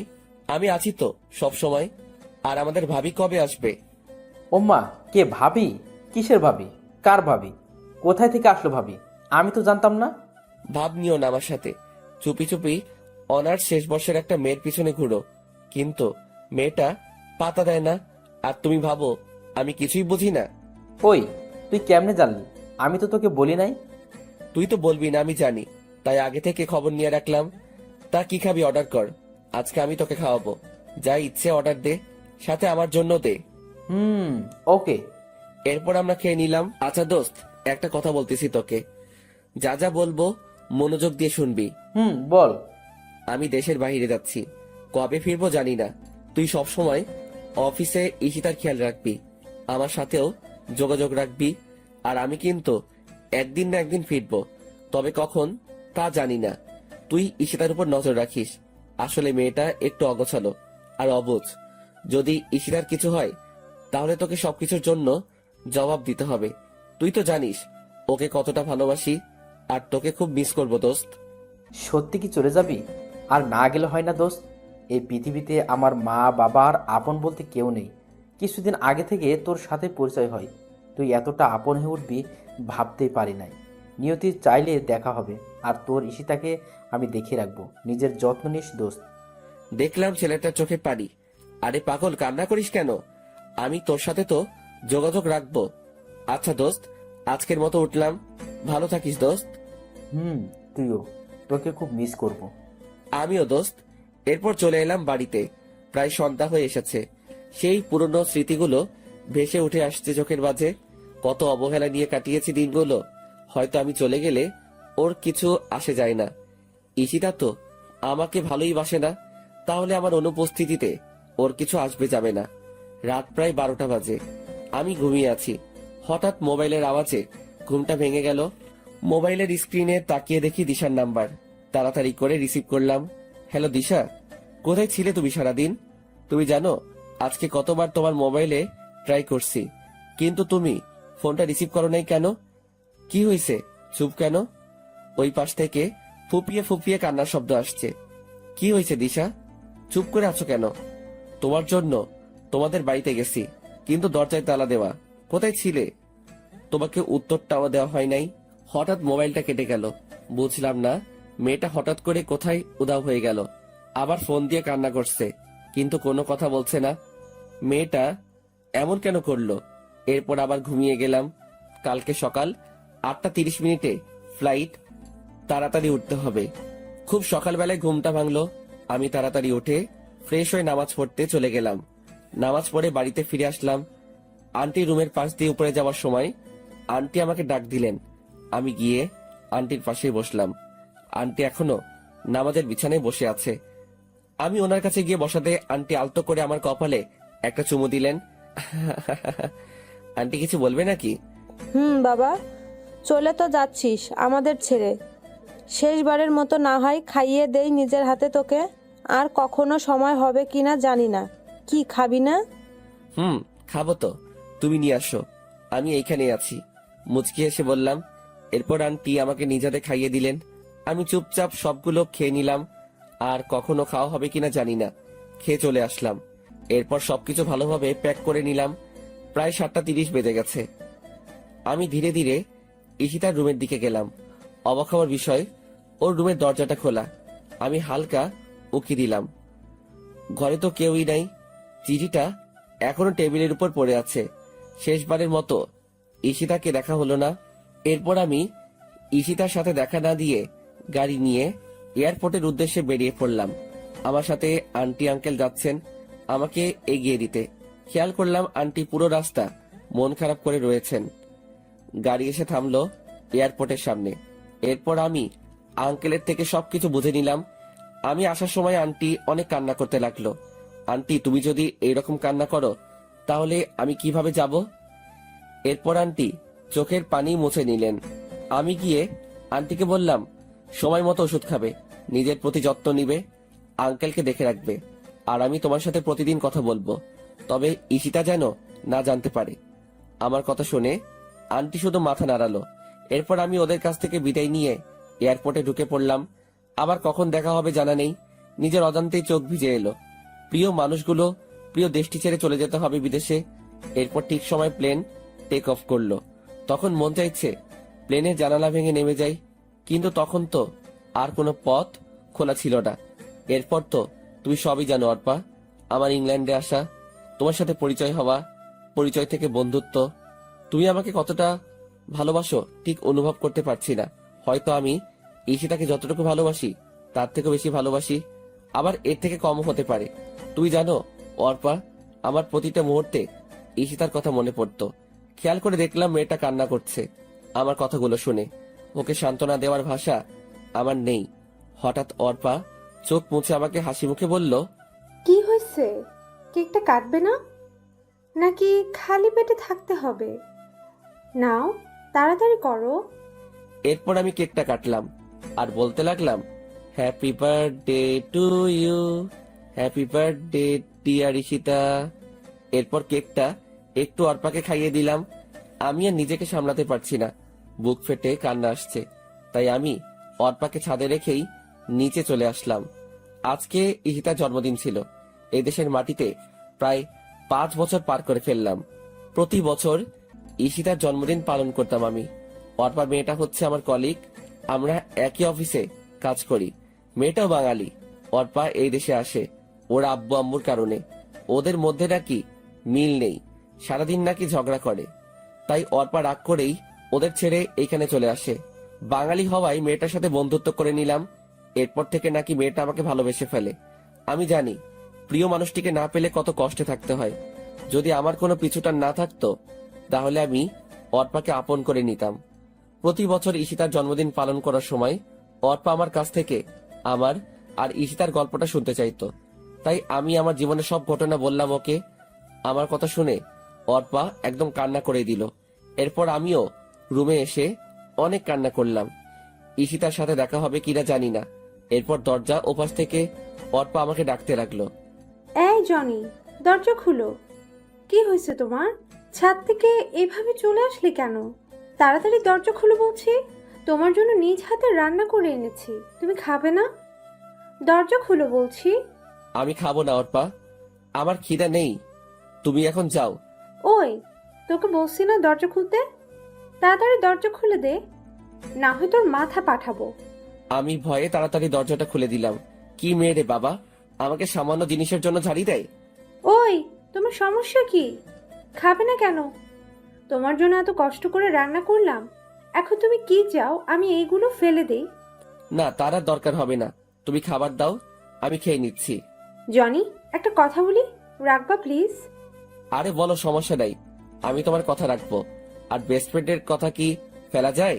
আমি তোমাকে খাইয়ে দেই প্লিজ, শুধু আজকের জন্য। আর কখনো তো সুযোগ হবে না, শুধু একটা বার প্লিজ। কি দিবে না? দাও, সমস্যা নাই। এরপর অর্পা আমাকে খাইয়ে দিল।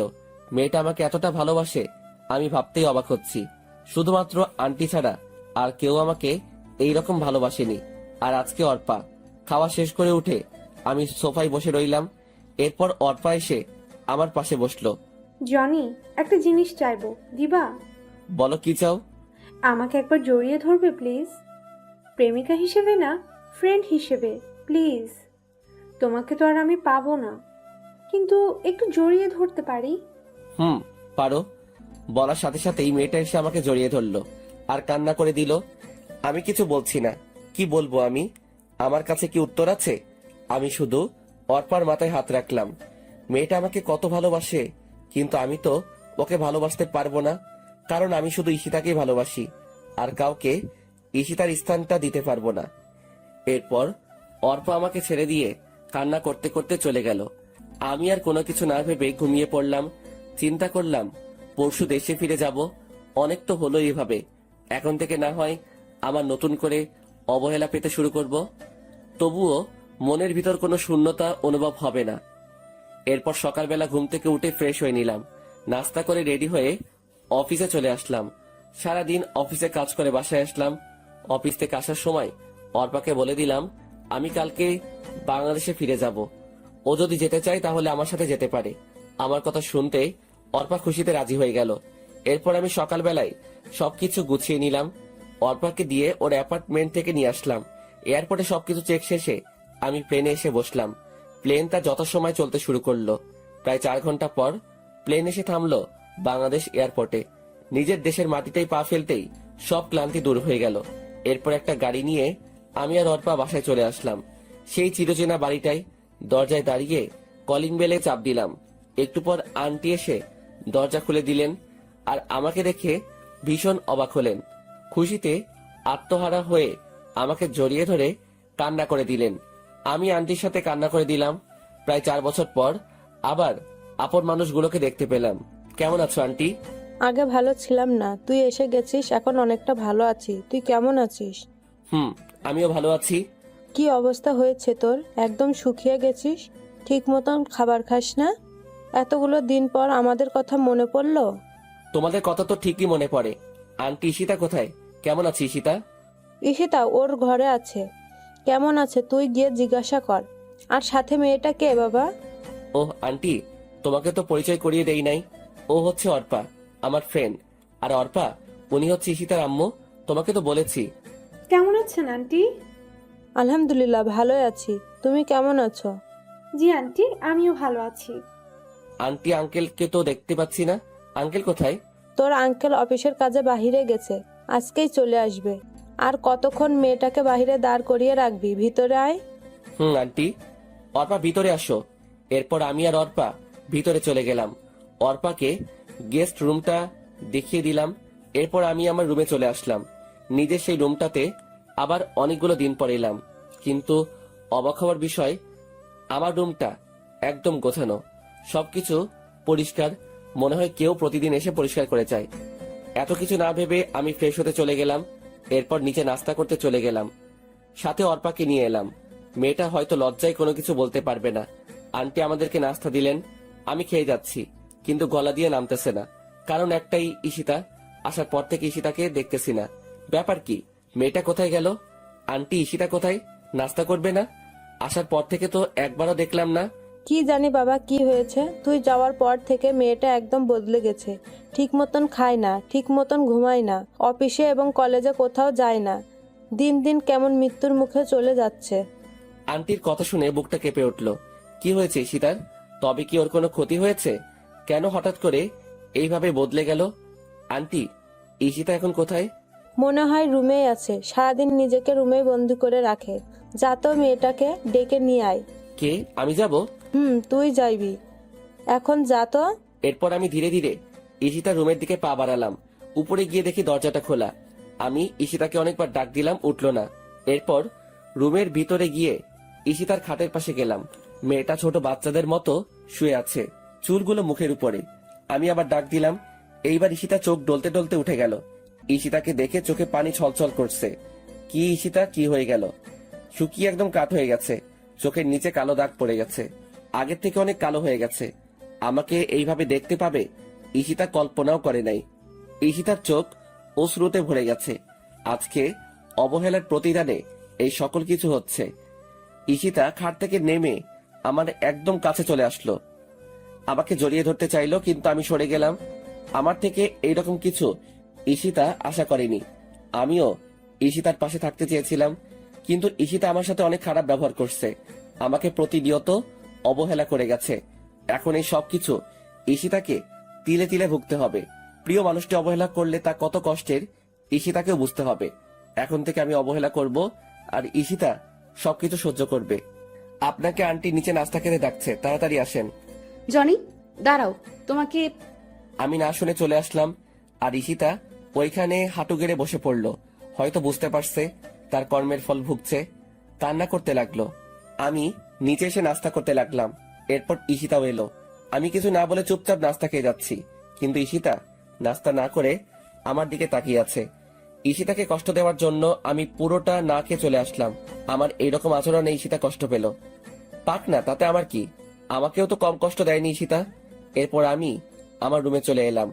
ঈশিতাকে এইভাবে অবহেলা করতে গিয়ে আমি নিজেও অনেক কষ্ট পেলাম, কিন্তু তবুও যে ঈশিতাকে বুঝতে হবে প্রিয় মানুষটির অবহেলা কতটা যন্ত্রণাদায়ক। কিন্তু হঠাৎ করে ঈশিতা এভাবে বদলে গেল কেন? কিছু একটা তো কারণ আছে, জানতেই হবে আমাকে। সেই কারণ, রাতে সেই রকম ঘুম হয় নাই, তাই একটু ঘুমিয়ে নিলাম। ঘুম ভাঙলো দুপুর 12:30। আমার বুকের উপর ভারী কিছু অনুভব করছি। ঘুম থেকে উঠে দেখি ঈশিতা আমাকে জড়িয়ে ধরে ঘুমিয়ে আছে। মেয়েটার কি নিষ্পাপ মুখখানি! আগের কথাগুলো মনে পড়ে গেল। আমি ঘুমের মধ্যেই ঈশিতাকে এক ঝাটকা দিয়ে বুকের উপর থেকে ফেলে দিলাম। সাথে সাথে ঈশিতার ঘুমটা ভেঙে গেল। আপনি এখানে কি করেন? কেন আসলেন এই রুমে? আবার আমার বুকে মাথা রেখে আমাকে জড়িয়ে ধরে ঘুমিয়েছিলেন। আমার স্বামীকে আমি জড়িয়ে ধরে ঘুমাতে পারি, আমার অধিকার আছে। কিসের স্বামী? হ্যাঁ, কেউ একজন বলেছিল স্বামী ইজ মাই ফুড, আর অধিকারের কথা বলছেন। একদিন আমিও আপনার কাছে স্বামীর অধিকার চাইতাম, কিন্তু আপনি আমাকে শুধু অবহেলা করে আসছেন। কত কষ্ট দিয়েছেন, মনে আছে আপনার? আমার কথাগুলো শুনে ঈশিতা ফুপিয়ে ফুপিয়ে কান্না করতে লাগলো। প্লিজ জনি, এরকম করো না। আমি তোমাকে ভীষণ ভালোবাসি, নিজের থেকেও বেশি। ভালোবাসা? আমি এখন আর আপনাকে ভালোবাসি না। আমার মতো ছোট লোক কাউকে ভালোবাসতে পারে না। অর্পা মেয়েটাকে চিনেন? আমি ওকেই ভালোবাসি। ও আপনার মতো নিষ্ঠুর না, অনেক ভালো মেয়ে অর্পা। আর আপনার না বয়ফ্রেন্ড আছে, তাহলে আমার কাছে কেন ভালোবাসা চাইতে আসলেন? আপনার বয়ফ্রেন্ডের কাছে যান। আগে তো আপনি বলতেন আমি যেন এই বাড়ি ছেড়ে চলে যাই। এখন আর আপনাকে বলা লাগবে না, আমি নিজে থেকেই চলে যাব যদি কখনো ডিস্টার্ব করেন। আমি আর তোমাকে ডিস্টার্ব করব না, তবু তুমি আমাকে ছেড়ে যেও না। আমার কথাগুলো শুনে ঈশিতা ফুপিয়ে ফুপিয়ে কান্না করে যাচ্ছে। কান্না করার কারণে ঈশিতার নিঃশ্বাস নিতে কষ্ট হচ্ছে। আর কোনো কথা না বলে ঈশিতা কান্না করতে করতে চলে গেল। ঈশিতা এখন বুঝবে ভালোবাসার মানুষটি অবহেলা করলে কতটা কষ্ট লাগে। এরপর আমি ফ্রেশ হয়ে নিলাম। জোহর নামাজের আজান দিয়েছে, তাই নামাজ পড়তে মসজিদে চলে গেলাম। নামাজ পড়ে বাড়িতে আসার সময়ই রাকিবের সাথে দেখা হলো। আরে দোস্ত, তুই কখন আসলি? দেশে ফিরে আসলি, কিন্তু একবারও জানালিও না। আমি তো আজকে সকালেই এলাম। আসলে বাংলাদেশে আসার পর সিম নেওয়া হয় নাই, তাই যোগাযোগ করতে পারি। তো কেমন আছিস তুই? আলহামদুলিল্লাহ ভালোই আছি। জানিস দোস্ত, আমার বিয়ে হয়ে গেছে। আমি এখন আর ব্যাচেলার নেই। আরে বাহ, ভালোই তো। আচ্ছা দোস্ত, এখন বাড়ি যেতে হবে, একদিন তোদের বাড়িতে যাব। আচ্ছা ঠিক আছে, ভালো থাকিস। তুইও। এরপর বাড়ি চলে এলাম। দুপুরের খাবার খেয়ে বসে বসে টিভি দেখতেছি। এরই মাঝে অর্পা এসে হাজির হলো। কিছু বলবে অর্পা? আসলে আমরা না একা একা ভালো লাগছে না, চলো না আমরা একটু ঘুরে আসি। ঘরে বসে থাকতে থাকতে ভালো লাগে না। আর ঈশিতার সাথেও কথা বলতে ভয় করে। ও যদি আমাকে কিছু বলে? ধুর পাগলি, ঈশিতা ওই রকম মেয়ে না, তোমাকে কিছু বলবে না, উল্টো তোমার সাথে ফ্রেন্ডলি আচরণ করবে। আর আজকে বিকালবেলা রেডি থেকো, আমরা ঘুরতে বের হব। ওয়াও, সত্যি? সত্যি। ঠিক আছে, তাহলে আমি ঈশিতাকে রেডি হয়ে নিতে বলছি। আমরা সবাই একসাথে যাব, তাহলে অনেক মজা হবে। না, তাকে বলার দরকার নাই, শুধু আমি আর তুমি যাব। সময় হলে আমি নিজেই ঈশিতাকে নিয়ে যাব। কিন্তু ঈশিতা? তোমাকে না বলছি আর কেউ যাবে না। ওকে, অ্যাজ ইউর উইশ। এরপর আরো কিছুক্ষণ টিভি দেখে রেডি হয়ে নিলাম। অর্পা আর আমি গাড়ি নিয়ে ঘুরতে বেরিয়ে গেলাম। আমরা অনেক জায়গায় ঘুরলাম, অনেক কিছু খেলাম, কিন্তু আমার যে কিছুই ভালো লাগছে না। ঈশিতাকে এইভাবে কাঁদিয়ে আমিও ঠিক থাকতে পারছি না, কিছুতেই মন মানছে না। এরপর আমরা ঘোরাঘুরি শেষ করে প্রায় সন্ধ্যার দিকে বাড়ি ফিরলাম। এরপর আমি ফ্রেশ হয়ে একটু শুয়ে রইলাম আর ভাবতে লাগলাম, ঈশিতার মাঝে এত পরিবর্তন আসলো কিভাবে? ওর নাকি বয়ফ্রেন্ড ছিল, তাহলে গেল কোথায়? কেন এখন ঈশিতা আমার জীবনে আসতে চাইছে? অবহেলা করার পর কেন আপন করতে চাইছে? সবকিছু যেন গুলিয়ে যাচ্ছে। রাত প্রায় 10টা বেজে গেছে। নিচে খেতে ডাকছে। আমি নিচে গিয়ে খাওয়ার জন্য টেবিলে বসে পড়লাম। সবাই আছে, শুধু আঙ্কেল নেই। ঈশিতা আমার সামনের চেয়ারটাতেই বসা। ঈশিতা না খেয়ে শুধু আমার দিকে তাকিয়ে আছে। মেয়েটা এমন কেন না খেয়ে আমার দিকে তাকিয়ে আছে? আমার দেখার জন্য তো সারা জীবন পাবেই। আমি কিছু না বলে চুপচাপ খেয়ে নিলাম। এরপর ছাদে চলে এলাম, একটা সিগারেট ধরালাম, ধীরে ধীরে পুরো সিগারেটটা শেষ করে দিলাম। এইভাবে 1 প্যাকেট সিগারেট খেয়ে ফেললাম। আপন মানুষগুলো যখন পর হয় তখন এই জিনিসটাই সবচাইতে আপন হয়ে যায়। এরপর ঘরে এসে শুয়ে পড়লাম। ভোরবেলা ঘুম থেকে উঠে ফ্রেশ হয়ে নামাজ পড়তে চলে গেলাম। নামাজ শেষে বাড়িতে চলে এলাম। অনেকদিন সূর্যোদয়টা দেখা হয় না, তাই ছাদে এলাম। পূব আকাশে হালকা আলো চিকচিক করছে, বয়ে যাচ্ছে মৃদু বাতাস, আর রয়েছে চারিদিকে পাখিদের কিচিরমিচির আওয়াজ। সব মিলিয়ে একটা মনোমুগ্ধকর পরিবেশ। ভালোই উপভোগ করছি। হঠাৎ পিছনে কারো উপস্থিতি টের পেলাম। পিছনে তাকিয়ে দেখি আর কেউ নয়, ঈশিতা আমার পিছনে দাঁড়িয়েছিল। আমি ওর থেকে মুখ ফিরিয়ে নিলাম। আগের ন্যায় সামনের দিকে তাকিয়ে রইলাম। ঈশিতা কিছু বলবে মনে হচ্ছে, কিন্তু কিছু না বলে আবার কিভাবে চলে গেল। আমিও আর কিছু না বলে নিচে চলে এলাম। এরপর আন্টি ডাক দিলেন নাস্তা করার জন্য। আমি নিচে চলে গেলাম। আঙ্কেল দেখি উপস্থিত আছেন, হয়তো রাতে বাড়ি ফিরলেন। আমি আঙ্কেলের পাশে গিয়ে দাঁড়ালাম। আঙ্কেল হাতের খবরের কাগজটা রেখে আমাকে জড়িয়ে ধরলেন আর কান্না করতে লাগলেন। আমার এই ভুবনে আব্বু আম্মু নেই, কিন্তু আঙ্কেল আন্টি এখন আমার আব্বু আম্মু। আমিও আঙ্কেলকে জড়িয়ে ধরে কান্না করতে লাগলাম। ওনারা না থাকলে হয়তো আমাকে একটা অস্তিত্বহীন জীবন যাপন করতে হতো। এইভাবে চলে আসলি? আমাদেরকে তো অন্তত একবার জানাতে পারতে। ভাবলাম সারপ্রাইজ দিব। কেমন হলো সারপ্রাইজটা? অনেক ভালো। এই কি অবস্থা হয়েছে তোর? কেন এমন করিস নিজের সাথে? অন্তত আমাদের কথা ভেবে না হয় শরীরের যত্ন নে। নিজের কথা তো কখনো ভাবিস না। তুই না থাকলে যে আমরা ভালো থাকতে পারি না, কেন বুঝিস না তুই? তোর বাবা মা তোকে আমাদের কাছে আমানত রেখে গেছে। তোর কিছু হলে ওরা যে কষ্ট পাবে জানিস। আমি কখনো তোর আব্বুকে কষ্ট থাকতে দিতে চাই না, সব সময় হাসি খুশি দেখতে চাইতাম। আঙ্কেল, এখন থেকে তোমার সব কথা মেনে চলবো। এখন সবাই নাস্তা করতে বসো, আর তোর সাথে যেই মেয়েটা এসেছে ওকে ডেকে নিয়ে আয়। আমরা সবাই একসাথে নাস্তা করব। আমি গিয়ে অর্পাকে নিয়ে আসলাম। ঈশিতা আগে থেকেই হাজির আছে। অর্পাকে আঙ্কেলের সাথে পরিচয় করিয়ে দিলাম। তারপর সবাই মিলে নাস্তা করতে লাগলাম।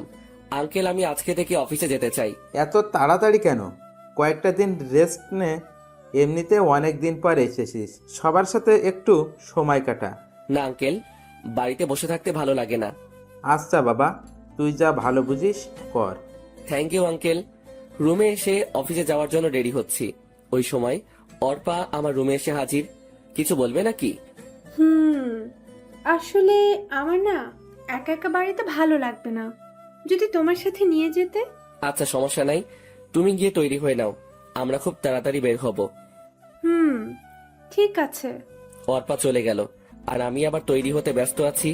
এরপর তৈরি হয়ে গাড়িতে অর্পার জন্য অপেক্ষা করতেছি। এরপর অর্পা আসলো, আমি গাড়ি চালাতে শুরু করলাম। এরপর আমরা চলে এলাম অফিসে। আমি গিয়ে বসের কেবিনে বসলাম, অর্পাকে আমার সাথে নিয়ে আসলাম। এরপর আমি পিয়নকে দিয়ে রাকিবকে আমার কেবিনে ডেকে নিয়ে আসলাম। ফিরে আসবো নাকি? দোস্ত আয়, আর তোর অনুমতি লাগবো না, যখন ইচ্ছা তখন আসতে পারবি। তা বুঝলাম, কিন্তু বাকিরা কি ভাববে বল? বসকে তুই করে ডাকলে কেমন দেখায় না? আরে কে কি বললো আমার কিছু যায় আসে না। যেই জায়গায় আমার কোনো সমস্যা নাই, তাহলে তোর কি সমস্যা? আর আমি তোকে বস হিসেবে বলছি, তুই এখন থেকে আমাকে তুই করে বলবি। আচ্ছা ঠিক আছে, তা কিছু বলবি নাকি? বলবো তো, তাই তো ডাকলাম তোকে। কি কথা ছিল মনে আছে তো? কি কথা ছিল? ওই যে তোর বাড়িতে যাব আর বউটাকে দেখবো কোন সেই হতবাকি যে তোর মতো পাগলের খপ্পরে পড়েছে। রাকিব মুচকি এসে বলল, সমস্যা কি? তুই বললে এখনই চল, আর দেখে নিস কে আমার খপ্পরে পড়েছে। আরে এখন না, দুপুরে লাঞ্চ টাইমে যাব। এখন তো অফিসে অনেক কাজ আছে। আর পরিচয় হয়ে নে, ও হচ্ছে অর্পা, আমার সাথে বিদেশে আমার কলিগ ছিল। আর অর্পা, ও হচ্ছে আমার ফ্রেন্ড রাকিব। তোমাকে তো ওর কথা বলছি।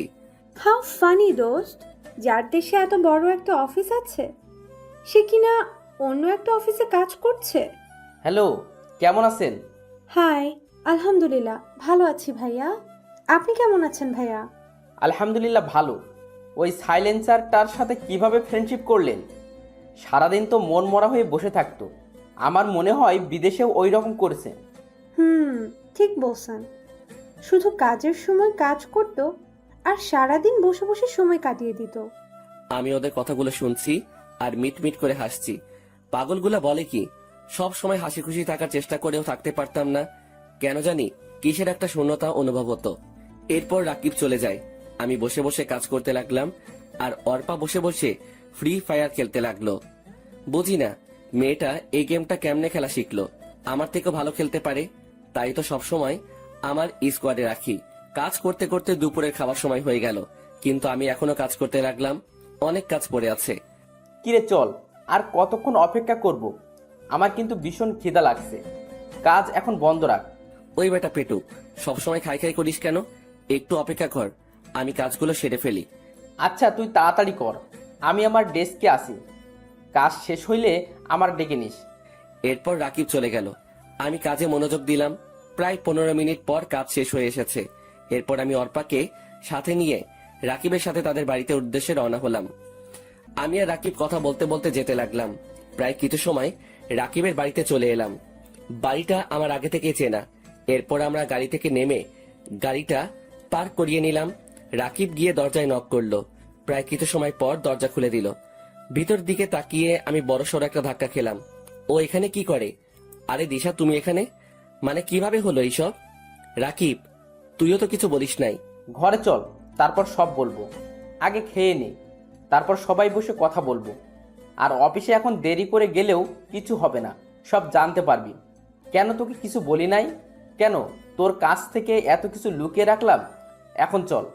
এরপর আমরা ভিতরে গেলাম, ফ্রেশ হয়ে চলে এলাম খাওয়ার রুমে। তবে দিশা মেয়েটাকে আজকে অনেক খুশি দেখাচ্ছে। আমিও অনেক খুশি। মেয়েটা অন্তত একটা ভালো মানুষকে তো পেলো। কিন্তু ওই শালা রাকিব তো অন্য মেয়েকে ভালোবাসতো। তাহলে ওই মেয়েটার কি হলো? সবকিছু কেমন গুলিয়ে যাচ্ছে। কিরে, এত কি ভাবিস? সব কিছুই জানতে পারবি। এখন খেয়ে নে, আর কতক্ষণ অপেক্ষা করব? ভীষণ ক্ষুধা লাগছে। আমি মুচকি হেসে ওর কথায় সম্মতি জানালাম। এরপর আমরা সবাই খেতে বসে গেলাম। বাহ, মেয়েটার হাতের রান্না তো অনেক ভালো। পেট পুড়ে খেলাম। এরপর আমি একটু ছাদে এলাম, হাতে একটা সিগারেট নিলাম। সিগারেটটা ধরিয়ে টানতে লাগলাম। অবশ্যই আমি আগে এইসব ছাইপাস খেতাম না। এখন কেমনে যে এইসব ছাইপাস আপন হয়ে গেছে। হঠাৎ পিছনে কারো উপস্থিতি টের পেলাম। তাকিয়ে দেখি রাকিব দাঁড়িয়ে আছে। কিরে, একা একা খাবি নাকি? তুই এত স্বার্থপর কেন? আমাকেও দে, শেয়ার করলে কি হয় তোর? দে না দোস্ত। তুই আবার কবে থেকে এইসব খাস? আগে তো জানতাম না। আর আমি শেয়ার করতে পারবো না। পারলে পুরোটা খা, আমি অর্ধেক শেয়ার করতে পারবো না। আচ্ছা পুরোটাই দে, আমার এসব অভ্যাস আছে। আগে যে কত খাইছি। আমি প্যাকেট থেকে একটা সিগারেট বের করে দিলাম। শালা জ্বালাতে পারছে না। আর ওনার নাকি অভ্যাস আছে। কিরে পারছি না তো। শালা কি সিগারেট দিলি? সেই কখন থেকে চেষ্টা করেই যাচ্ছি, কিন্তু কিছুতেই জ্বলছে না। আবাল মার্কা সিগারেট। তুমি আমার কচু জানো, সিগারেট মুখে নিয়ে জ্বালাতে হয়, হাতে রেখে না। ওনার নাকি আবার অভ্যাস আছে, না পারলে খাইস না। আরে দে তো, তুই পারলে আমি পারবো না কেন? আমি ঠিকই পারবো। তাড়াতাড়ি কর, পরে কিন্তু দিশা চলে আসবে, তখন কিন্তু আমি নিজে দিশাহারা হয়ে যাব। এত ভয় পাইলে খাও কেন? না খেলেই তো চলে। আরে ভাই দিবি তুই? বক বক না করে তাড়াতাড়ি সিগারেট জ্বালা। আমি আর কিছু না বলে সিগারেটটা জ্বালিয়ে দিলাম। শালা প্রথম টান দিয়ে কাশতে শুরু করলো। ও যদি আগে থেকে সিগারেট টানতো তাহলে তো এমন হতো না। বুঝলাম না ব্যাপারটা। এরপর ধীরে আরো একটু শেষ করলো। এখন দেখি রাকিবের চোখ দিয়ে পানি পড়তে লাগলো। আমি বুঝে গেলাম রাকিব আগে কখনো সিগারেট খাই নাই। আমি তাড়াতাড়ি ওর হাত থেকে সিগারেটটা কেড়ে নিলাম। মিথ্যা কথা বললি কেন? তুই তো ঠিক মতো সিগারেট টানতেই পারিস না, তাহলে কেন এইরকম করলি? দেখ তো তোর চোখ কি রকম লাল হয়ে গেছে। আর খেতে হবে না সিগারেট, তোর পরে ক্ষতি হবে। আমার ক্ষতি হলে তোর ক্ষতি হবে না। তুই কেন এইসব খাস? আমাকে সিগারেটটা ফিরিয়ে দে বলে দিলাম।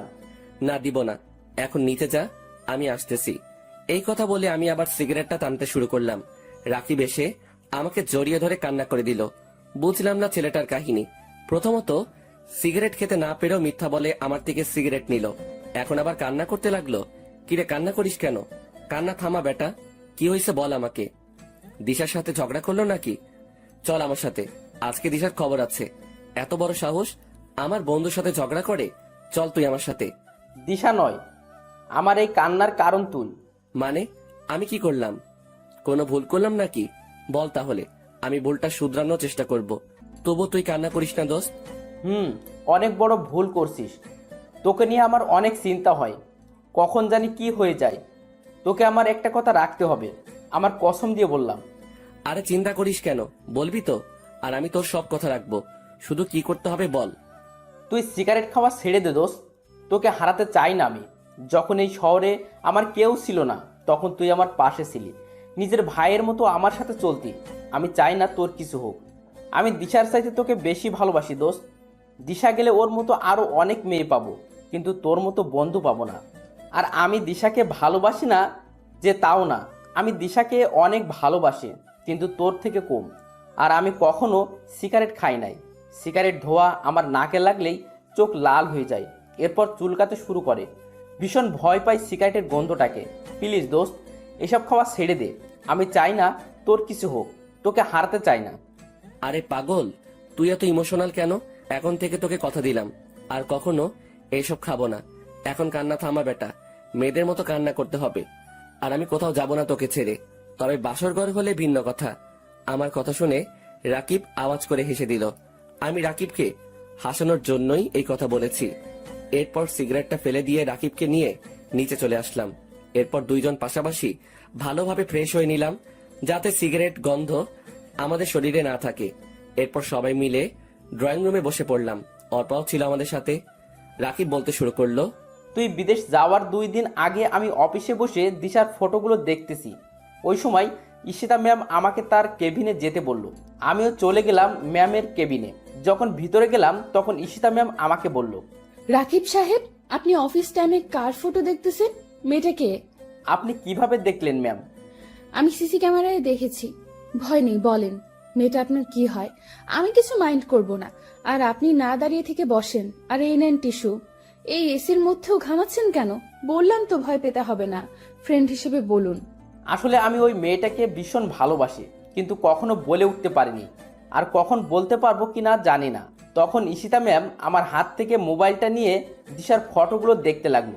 এরপর ঈশিতা ম্যাম বলল, আমি যা ভেবেছিলাম তাই হলো। এই মেয়েটার নাম হলো দিশা, আমার বেস্ট ফ্রেন্ড। অনেক ভালো একটা মেয়ে, কিন্তু আপনি ওর ফটো কোথায় পেলেন আর কিভাবে চিনেন? আমি ফেসবুক থেকে ওর ফটোগুলো পেলাম কাছে, এখন ওর নাম জানতে পারলাম। আর আপনার মেয়ে ওর নামটাও জানতাম। ওর ফেসবুক আইডির নাম ছিল নীল প্রজাপতি। আর ওকে সবসময় আমার বাড়ির সামনে দিয়ে কলেজে যেতে দেখতাম, কিন্তু ভয়ে কখনো কথা বলে উঠতে পারি নাই। আপনার বেস্ট ফ্রেন্ডকে মনে হয় আর পাওয়া হবে না। কেন পাওয়া হবে না? আপনি কি ওকে বিয়ে করতে চান? নির্ভয় বলুন, সবকিছু আমি দেখছি। তা তো অবশ্যই চাই, কিন্তু আপনার ফ্রেন্ড কি রাজি হবে? দূর থেকে ভালোবেসে গেলে কি হয়? আরে আপনি চিন্তা করছেন কেন? মনে করুন এখন থেকে আপনার এই বোন আপনার বিয়ের দায়িত্ব নিল। কি দিবেন না? ঈশিতার কথা শুনে আমি অনেক অবাক হলাম। আমি ভাবতে থাকলাম, এই মেয়েটা এই রকম কেন? আমার সাথে কি সুন্দর আচরণ করছে, কিন্তু তোর সাথে খারাপ আচরণ করে কেন? মেয়েটাকে তো দেখে খারাপ মনে হয় না। তারপর কি হলো? তারপর আমি ঈশিতা ম্যামকে দায়িত্ব দিয়ে দিলাম, আর উনি বলছেন দিশার সাথে নাকি আমার কথা বলিয়ে দেবে। এরপর আমি ওইখান থেকে চলে আসলাম। বাকিটা দিশার থেকে শুনেন। তারপর কি হলো? বলছি, তুমি বিদেশে যাওয়ার 2 দিন আগে ঈশিতা আমাদের বাড়িতে আসে। আমি কলেজে যাওয়ার জন্য প্রস্তুত হচ্ছি, ওই সময় ঈশিতা আমার কাছে আসলো। কিরে ঈশিতা, কখন আসলি? এখানে আয়, বস। এসেছি, তোর জন্য একটা খবর আছে। আজকে আর কলেজে যেতে হবে না। আরো এমন একটা খবর দিব তুই ভাবতেও পারবি না। তোর জন্য 2টা নিউজ আছে। কি নিউজ শুনি? তাও আবার একটা না 2টা নিউজ আছে? কিন্তু কলেজে তো যেতে হবে, গুরুত্বপূর্ণ কাজ আছে। আরে ছাড় তো কাজ, আজকে না গেলে কিছুই হবে না। এখন বলতেছি সব শোন। তোকে একটা ছেলে ভালোবাসে, ছেলেটা ভীষণ হ্যান্ডসাম, আমার অফিসেই কাজ করে। আর বড় কথা হচ্ছে ও জনের বেস্ট ফ্রেন্ড। অনেক ভালো ছেলে। আমি যতটুকু জানি ওর এই পৃথিবীতে কেউ নেই। তোকে ভীষণ সুখে রাখবে। রাজি হয়ে যা দোস্ত, আমি বিয়ের সব কিছুর ব্যবস্থা করছি, শুধু তুই রাজি হলেই হবে। আর রাজি না হয়েও পারবি না, ছেলে কিন্তু অনেক সুন্দর আর ভালো। সবই বুঝলাম, কিন্তু আমাকে দেখলো কিভাবে? আর ছেলেটার নাম কি? তুই নাকি প্রতিদিন কলেজে যাওয়ার সময় ওর বাড়ির সামনে দিয়ে যাইতি, তখন থেকে তোকে ভালোবেসে ফেলে। আর ফেসবুক থেকে তোর অনেকগুলো ফটো নিছে। আর ছেলেটার নাম রাকিব। কিন্তু কিভাবে সম্ভব? কেন সম্ভব নয়? ও তোর জন্য একদম পারফেক্ট। আর বললাম না তোকে দারুণ একটা খবর দিব, তাহলে আমিও জনিকে ভালোবাসি। হোমা, তাই নাকি? তা কবে থেকে ভালোবাসিস? তাহলে এত এইভাবে অবহেলা করলি কেন? কেন এত অপমান করলি? জানিস, ছেলেটা ভীষণ ভালো। আমি ওকে একদিন ভালোবাসার কথা বললাম, কিন্তু জনি আমাকে তখন গ্রহণ করে নাই। তার একমাত্র কারণ সে তোকে নিজের জীবনের চাইতেও বেশি ভালোবাসতো, আর এখনো বাসে। শুধু তুই বুঝিস নাই জনির ভালোবাসা। এত অবহেলা অপমান করার পরেও কেন জনি তোর কাছে পড়ে আছে জানিস? শুধু তোকে ভালোবাসে বলে। কিন্তু তার প্রতিদান ছেলেটাকে কি দিলি? শুধু অবহেলা আর অপমান ছাড়া। তাই এখনো সময় আছে, জনের কাছে ক্ষমা চেয়ে নে আর একসাথে নতুন জীবন শুরু কর। ক্ষমা তো চাইবো, কিন্তু এখন না। ওর জন্মদিনে ওকে সারপ্রাইজটা দিব। জনের জন্মদিনে আমার ভালোবাসা হবে ওর প্রথম উপহার। সবকিছু ভুলে কাছে টেনে নিব, আর কখনো কষ্ট দিব না। শুধু দিনটার অপেক্ষায় আছি। তাই ভালো হবে। কিন্তু হঠাৎ করে এত পরিবর্তন আসলো কোথা থেকে? কি হয়েছে একটু বলবি প্লিজ? যে তুই কিনা জনের নাম শুনলেই রাগে আগুন হয়ে যেতি, আজ সেই তুই কিভাবে এত বদলে গেলি? নিশ্চয়ই কোনো কারণ আছে। কারণটা কি বলবি প্লিজ? সময় হলে ঠিক সব জানতে পারবি। এখন রেডি হয়ে নে, আজকে আমার সাথে তোকে যেতে হবে। রাকিব তোর জন্য অপেক্ষা করছে। সবই বুঝলাম, অন্তত তুই তো আমাকে জানাতে পারতি রাকিব। আমি যদি জানতাম তাহলে সত্যি সব কিছু জানাতাম। আমি তো জানতাম না যে তুই দিশাকে চিনিস, আর তোমাদের এই রকম একটা সম্পর্ক ছিল তাও জানতাম। আর বড় কথা, তুই তো ঈশিতাকে কিছু না বলে চলে গেলি বিদেশে, একবারও জানানো দরকার মনে করলি না। কিন্তু আমি একটা বিষয় বুঝতেই পারছি না, ঈশিতার এত পরিবর্তন হলো কেন? এর পিছনে কোনো কাহিনী আছে। আচ্ছা দোস্ত, তাহলে এখন উঠি, অনেক সময় হয়ে গেছে। ঠিক আছে, আমি কালকে অফিস যেতে পারবো না। দিশার সাথে একটু সময় কাটাতে চাই। প্লিজ দোস্ত, শুধু কালকের জন্য ছুটি চাই। শুধু কালকে না, তোকে 1 সপ্তাহ ছুটি দিলাম, যত পারিস সময় কাটা। তবে ছুটি শেষে চলে আসিস। দিশার খেয়াল রাখিস, কখনো কষ্ট দিস না। আর দিশা আমার বন্ধুটা কিন্তু সাদাসিধে আর ইমোশনাল, তাই কখনো ওকে অবহেলা বা ইগনোর করিও না। আর তুমি আমাকে ক্ষমা করে দিও জনি। জানি আমার এই অপরাধের ক্ষমা নেই। ঈশিতাকে আর কষ্ট না দিয়ে কাছে টেনে নাও। অনেক কষ্ট আছে মেয়েটা। তুমি তো জানো, প্রিয় মানুষটির দেওয়া অবহেলা মৃত্যুর সমান। যদি বেশি ইগনোর করো ঈশিতাকে, তাহলে জীবনে তাকে হারিয়ে ফেলতে পারো। আরে ক্ষমার কি আছে? আমি তো চাইতাম তোমার জীবনে এমন কেউ আসুক যে সবসময় তোমাকে ভালোবাসবে, সুখে রাখবে। আর দেখো, পেয়ে গেলে বিশ্বস্ত মানুষটাকে। আর রাকিবও পেয়ে গেল তার ভালোবাসার মানুষটিকে। আর আমাদের বাড়ি আবার আসবে, কিন্তু পরের বার যেন ঈশিতাকে সাথেই দেখি। মুচকি এসে বললাম, দেখবে। তাহলে এখন আসি। এরপর অর্পাকে নিয়ে চলে এলাম বাড়িতে। তবে আজকে আমি ভীষণ খুশি। ঈশিতা আমাকে আরো 4 বছর আগে থেকে ভালোবাসতো, কিন্তু এত তাড়াতাড়ি ঈশিতাকে কাছে টেনে নিলে হবে না। ওকে ভালোভাবে বুঝতে হবে আপনজনের অবহেলা সহ্য করা কতটা যন্ত্রণাদায়ক। এরপর আমি ফোন করে বলে দিলাম অফিস যেন আজকে 4টায় ছুটি দিয়ে দেয়। ভালো লাগছে না, তাই রুমে বসে আছি। হঠাৎ কোথায় থেকে ঈশিতা আমার রুমে এসে হাজির। আপনি এখানে কেন? চলে যান আমার রুম থেকে। আপনাকে দেখলে আমার শরীরটা জ্বালা করে, অসহ্য লাগে আপনাকে। কি চান এখানে? এইভাবে কথা বলছো কেন? আমি তো তোমার বউ, মাফ করে দাও না প্লিজ আমাকে। কখনো তোমাকে কষ্ট দেব না প্লিজ। ভীষণ ভালোবাসি তোমায়। তোমাকে ছাড়া আমার একটা দিনও ভাবা কষ্টকর। তোমাকে যে হৃদয়ের গোপন কুঠিরেতে বেঁধে ফেলেছি, যদি দূরে যেতে চাও তাহলে আমার কলিজা ছিঁড়ে যেতে হবে। তখন হয়তো আমি একটা জীবন্ত লাশ হয়ে যাব। মাফ করব, তাও আবার আপনাকে? অসম্ভব, কখনো আমি আপনাকে মাফ করব না। আর কি বললেন, ভালোবাসেন আমাকে? ভীষণ হাসি পাচ্ছে আপনার কথা শুনে। হঠাৎ কোথায় থেকে এত ভালোবাসার উৎপত্তি ঘটলো? আমি একদিন একজনকে ভীষণ ভালোবাসতাম, তাকেও যত্ন করে রেখেছিলাম হৃদয়ের গোপন কুঠুরিতে। কিন্তু কি পেলাম তার কাছ থেকে? দিন শেষে অবহেলা আর অপমান হলো আমার পথ চলার সাথী। আর আমিও এখন জীবন্ত লাশ হয়ে জীবনযাপন করতেছি। তাই কাউকে আর জীবনের সাথে মিশাতে পারবো না। ভালোবাসা সবার জীবনে একবারই আসে, আমারও ছিল, কিন্তু তা আজকে লাশ হয়ে গেল। আমার হাতটা ধরে ঈশিতা বলল, প্লিজ আমাকে ক্ষমা করে দাও। আমি আসলে বুঝতে পারি নাই, ভীষণ ভালোবাসি তোমাকে। আমি আমার ভুল বুঝতে পেরেছি। তোমার সাথে খারাপ ব্যবহার করা ঠিক হয়নি। এখন যদি আমাকে ক্ষমা না করো তাহলে আমাকে চিরতরে হারাবে। তুমি আমাকে ছেড়ে কয়েক বছর দূরে ছিলে, আমি কিন্তু চিরতরের জন্য দূরে চলে যাব, এমন দূরে যেখানে গেলে কেউ আর কখনো ফিরতে পারে না। আমার হাতটা ছাড়ুন। যখন খারাপ ব্যবহার করেছেন তখন বোঝার কথা ছিল, এখন না। আরে কোথায় যাবেন? চিরতরের জন্য দূরে? তো চলে যান না, কি আটকে রেখেছে? আমার হাত ছাড়ুন। না, আমি তোমার হাত ছাড়বো না। আগে বলো ভালোবাসি। আপনাকে বলছি হাত ছাড়তে। হাত ছাড়ুন, না হয় আমি কিছু একটা করে ফেলবো। যত কিছুই হোক আমি তোমার হাত ছাড়বো না। ছাড়বেন না তো? বললাম তো ছাড়বো না। আমি জোর করে হাতটা ছাড়িয়ে নিয়ে ঠাস ঠাস করে ঈশিতাকে 2টা থাপ্পড় মারলাম। ঈশিতা হয়তো আমার থেকে এইরকম কিছু আশা করে নাই। ওই, তোর সমস্যা কি? আমি তোর মতো মেয়েকে ভালোবাসি না, আমি অর্পাকে ভালোবাসি।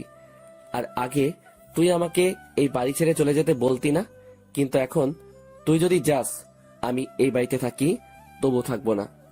এখন দূর হ আমার সামনে থেকে। আমার সামনে আসার চেষ্টা করবি না, তখন কিন্তু আরো খারাপ হবে তোর সাথে। যত সব নষ্ট মেয়ে কোথাকার।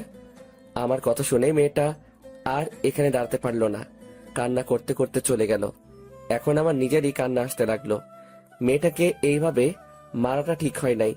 থাপ্পড়টা অনেকটা জোরেই লেগেছে, ঠোঁট কেটে রক্ত বের হতে লাগলো মেয়েটার। কথাগুলো ভাবতেই কান্না চলে এলো। আমি কান্না করতে লাগলাম, সরি ঈশিতা, তোমাকে এইভাবে কষ্ট দিতে চাই নাই, কিন্তু আমারও যে কিছু করার নাই। ভালোবাসার মায়াজালে বন্দি আমি, নিজেকে নিজেই বলতে লাগলাম। তবে মেয়েটা শেষ কথাটা আমাকে বেশি ভাবাচ্ছে। ওকে চিরতরের জন্য হারাতে হবে। তবে কি মেয়েটা ওর নিজের কোনো ক্ষতি করবে না তো? না, এই মেয়েটাকে চোখে চোখে রাখতে হবে, কোনো ক্ষতি হতে দেওয়া যাবে না। আর কোনো কিছু না ভেবে একটু ঘুমাতে চেষ্টা করলাম, ঘুম কিছুতেই আসছে না। কি জানি মেয়েটা কি করতেছে। আমি শোয়া থেকে উঠে ধীরে ধীরে ঈশিতার রুমের দিকে এগোতে লাগলাম। দরজার কাছে এসে ভিতরে তাকিয়ে দেখি মেয়েটা শুয়ে আছে। একটু কাছে গিয়ে মোবাইলের ফ্ল্যাশ লাইটটা জ্বালিয়ে দেখি মেয়েটার চোখ দুটো ফুলে আছে। ওকে দেখেই বুকের ভিতরটায় ঝড় শুরু হয়ে গেল। মনে হয় অনেক কান্না করেছে। মোবাইলের লাইটের আলো চোখে পড়াতে ঈশিতার ঘুমটা ভেঙে গেল। আমাকে দেখেই এক প্রকার জড়িয়ে ধরল। আমি কিছুক্ষণ সময় চুপ করে রইলাম। এরপর বললাম, আমাকে ছাড়েন, এইভাবে জড়িয়ে রেখেছেন কেন? জড়িয়ে ধরে রেখে ঈশিতা বলতে লাগলো, না, ছাড়বো না। ছেড়ে দিলেই আমাকে ছেড়ে অনেক দূরে চলে যাবে। আমি তা কখনো হতে দিব না। ভীষণ ভালোবাসি তোমায়। যদি কখনো দূরে চলে যাও তাহলে আমি সত্যিই মরে যাব। জানো, আজকে তোমার থাপ্পড় দেওয়াতে কষ্ট পাই নাই, কষ্ট পাইছি তোমার কথাগুলোতে। প্লিজ আমাকে মাফ করে দাও, কখনো তোমাকে ভুলতে পারবো না। আর যদি দূরে চলে যাও তাহলে আগে আমাকে শেষ করে দাও, তারপর চলে যাও। সবকিছু ভুলে আমাকে কাছে টেনে নাও। আচ্ছা যাব না, এখন ঘুমাও। শুভরাত্রি। তারপর আমিও ঈশিতার কাছ থেকে নিজেকে ছাড়িয়ে নিয়ে চলে আসলাম। আমার রুমে এসে শুয়ে পড়লাম। ঘুম থেকে উঠে আমি চমকে গেলাম। ঈশিতা আমাকে জড়িয়ে ধরে শুয়ে আছে। মেয়েটার দিকে তাকিয়ে দেখি ঠোঁটের কোণায় এখনো রক্তের দাগ লেগে আছে, আর গালে আছে 5 আঙ্গুলের দাগ। মেয়েটা আজকে ভীষণ মায়াবী লাগছে। অন্যরকম একটা মায়া কাজ করছে ওর মুখে। ওর মায়া ভরা মুখটা আমাকে ওর দিকে টানছে। তবু নিজেকে সামলিয়ে নিয়ে ঈশিতাকে ডাকতে লাগলাম। ঈশিতা, এই ঈশিতা, ওঠো। এখানে কেন আসলে? আরে আমাকে ছাড়ো, অনেক বেলা হয়েছে, তাড়াতাড়ি উঠে পড়ো। ঈশিতা উঠে দেখে ও আমার বুকে মাথা দিয়ে শুয়ে আছে। আমাকে দেখে ভীষণ লজ্জা পেল ঈশিতা। আর আমার মুখে তুমি ডাকটা শুনে ঈশিতা অনেকটা বিস্মিত হলো। এরপর আমাকে ছেড়ে ঈশিতা দৌড়ে চলে গেল। এরপর আমি ফ্রেশ হয়ে নাস্তা করতে চলে গেলাম। নিচে ঈশিতা আর অর্পা দুইজন বসে গল্প করছে। আমি গিয়ে তাদের সাথে বসে পড়লাম আড্ডাতে। অনেক মজা হয়েছে, তবে ঈশিতাকে আজকে ভীষণ খুশি দেখাচ্ছে। মেয়েরা বেশি কিছু চায় না, শুধু নিজের ভালোবাসার মানুষটির কাছ থেকে একটু ভালোবাসা পেলেই তা তাদের জন্য যথেষ্ট। ঈশিতাও তার ব্যতিক্রম নয়। ঈশিতা কেন এত খুশি তা তো আমি জানি। এরপর সবাই মিলে নাস্তা করে নিলাম। নাস্তা শেষ করে আমি রুমে চলে আসলাম। অফিসে যাব তাই রেডি হতে লাগলাম। হঠাৎ করেই অর্পা আমার রুমে এলো। কিছু বলবে নাকি অর্পা? আমি অফিসে যাব, কিছু প্রয়োজন হলে বলো। না, আমার কিচ্ছুর প্রয়োজন নেই। তোমাকে একটা কথা বলতে চাই। আমি আর এখানে থাকতে পারবো না। বলো, কি বলবে? আর থাকবে না কেন? ঈশিতা কি কিছু বলেছে? তাহলে আমাকে বলো, তোমার সাথে কি খারাপ ব্যবহার করেছে? না, ঈশিতা কিছু বলে নাই। জানো, ঈশিতা খুব ভালো মেয়ে। আসলে আম্মু ফোন করেছে, আমাকে বাড়িতে যেতে বলেছে। আমার নাকি বিয়ে ঠিক করেছে। বিয়েতে আব্বু আম্মু সবাই রাজি আছে। আর আমার বিয়ের মধ্যে দিয়েই তারা আবার এক করতে পারবো। আর এর জন্য আমাকে যা করতে হয় করব। তবু আব্বু আম্মুকে এক করবই। যদি এর জন্য আমাকে বিয়ে করতে হয় তাতেও আমি রাজি আছি। আমি সব সময় তাদের সুখে দেখতে চাই। আর তোমাকে এইটাই বলতে এসেছি। আমি সবকিছু গুছিয়ে নিয়েছি। তুমি প্লিজ আমাকে বাস স্ট্যান্ডে নিয়ে আসো। ও, তা কবে ঠিক করলো বিয়ে? যদি তোমার বিয়ে করাতে আন্টি আঙ্কেল আবার এক হয় তাতে সমস্যা নাই, কিন্তু ছেলেটাকে কিরকম ছেলে স্বভাব? আর এখনই যেতে হবে নাকি? ছেলেটা খুব ভালো। আর ও হচ্ছে আমার মামাতো ভাই, আমার সমবয়সী। আব্বু আম্মু সবাই রাজি। এখন কি আমি না করতে পারি? আমি সব সময় তাদের হাসি খুশি দেখতে চাই। আর বিয়েটা কবে আমাকে এখনো বলে নাই, শুধু তাড়াতাড়ি বাড়ি ফিরতে বলেছে। তাহলে ভালোই হবে। আচ্ছা তুমি যাও, আমি রেডি হয়ে আসছি। আমি ভালোভাবে রেডি হয়ে নিলাম। এরপর নিচে এসে বসে রইলাম। অর্পা এখনো আসে নাই। নিচে ঈশিতাও বসে আছে। আমি ঈশিতাকে শুনিয়ে শুনিয়ে বলতে লাগলাম, আন্টি, আমি আজকে অর্পার সাথে চলে যাচ্ছি। আবার কখনো এই বাড়িতে আসা হবে কিনা জানি না। ভালো থেকো সবাই। আর কেউ একজন আছে এই বাড়িতে, তাকে বলে দিও আমি আর ফিরবো না। আমাকে দেখলে তো আবার তার সহ্য হয় না। ওইখানে অর্পাকে বিয়ে করে নিব। আমাদের বাচ্চা হলে তবেই ফিরবো।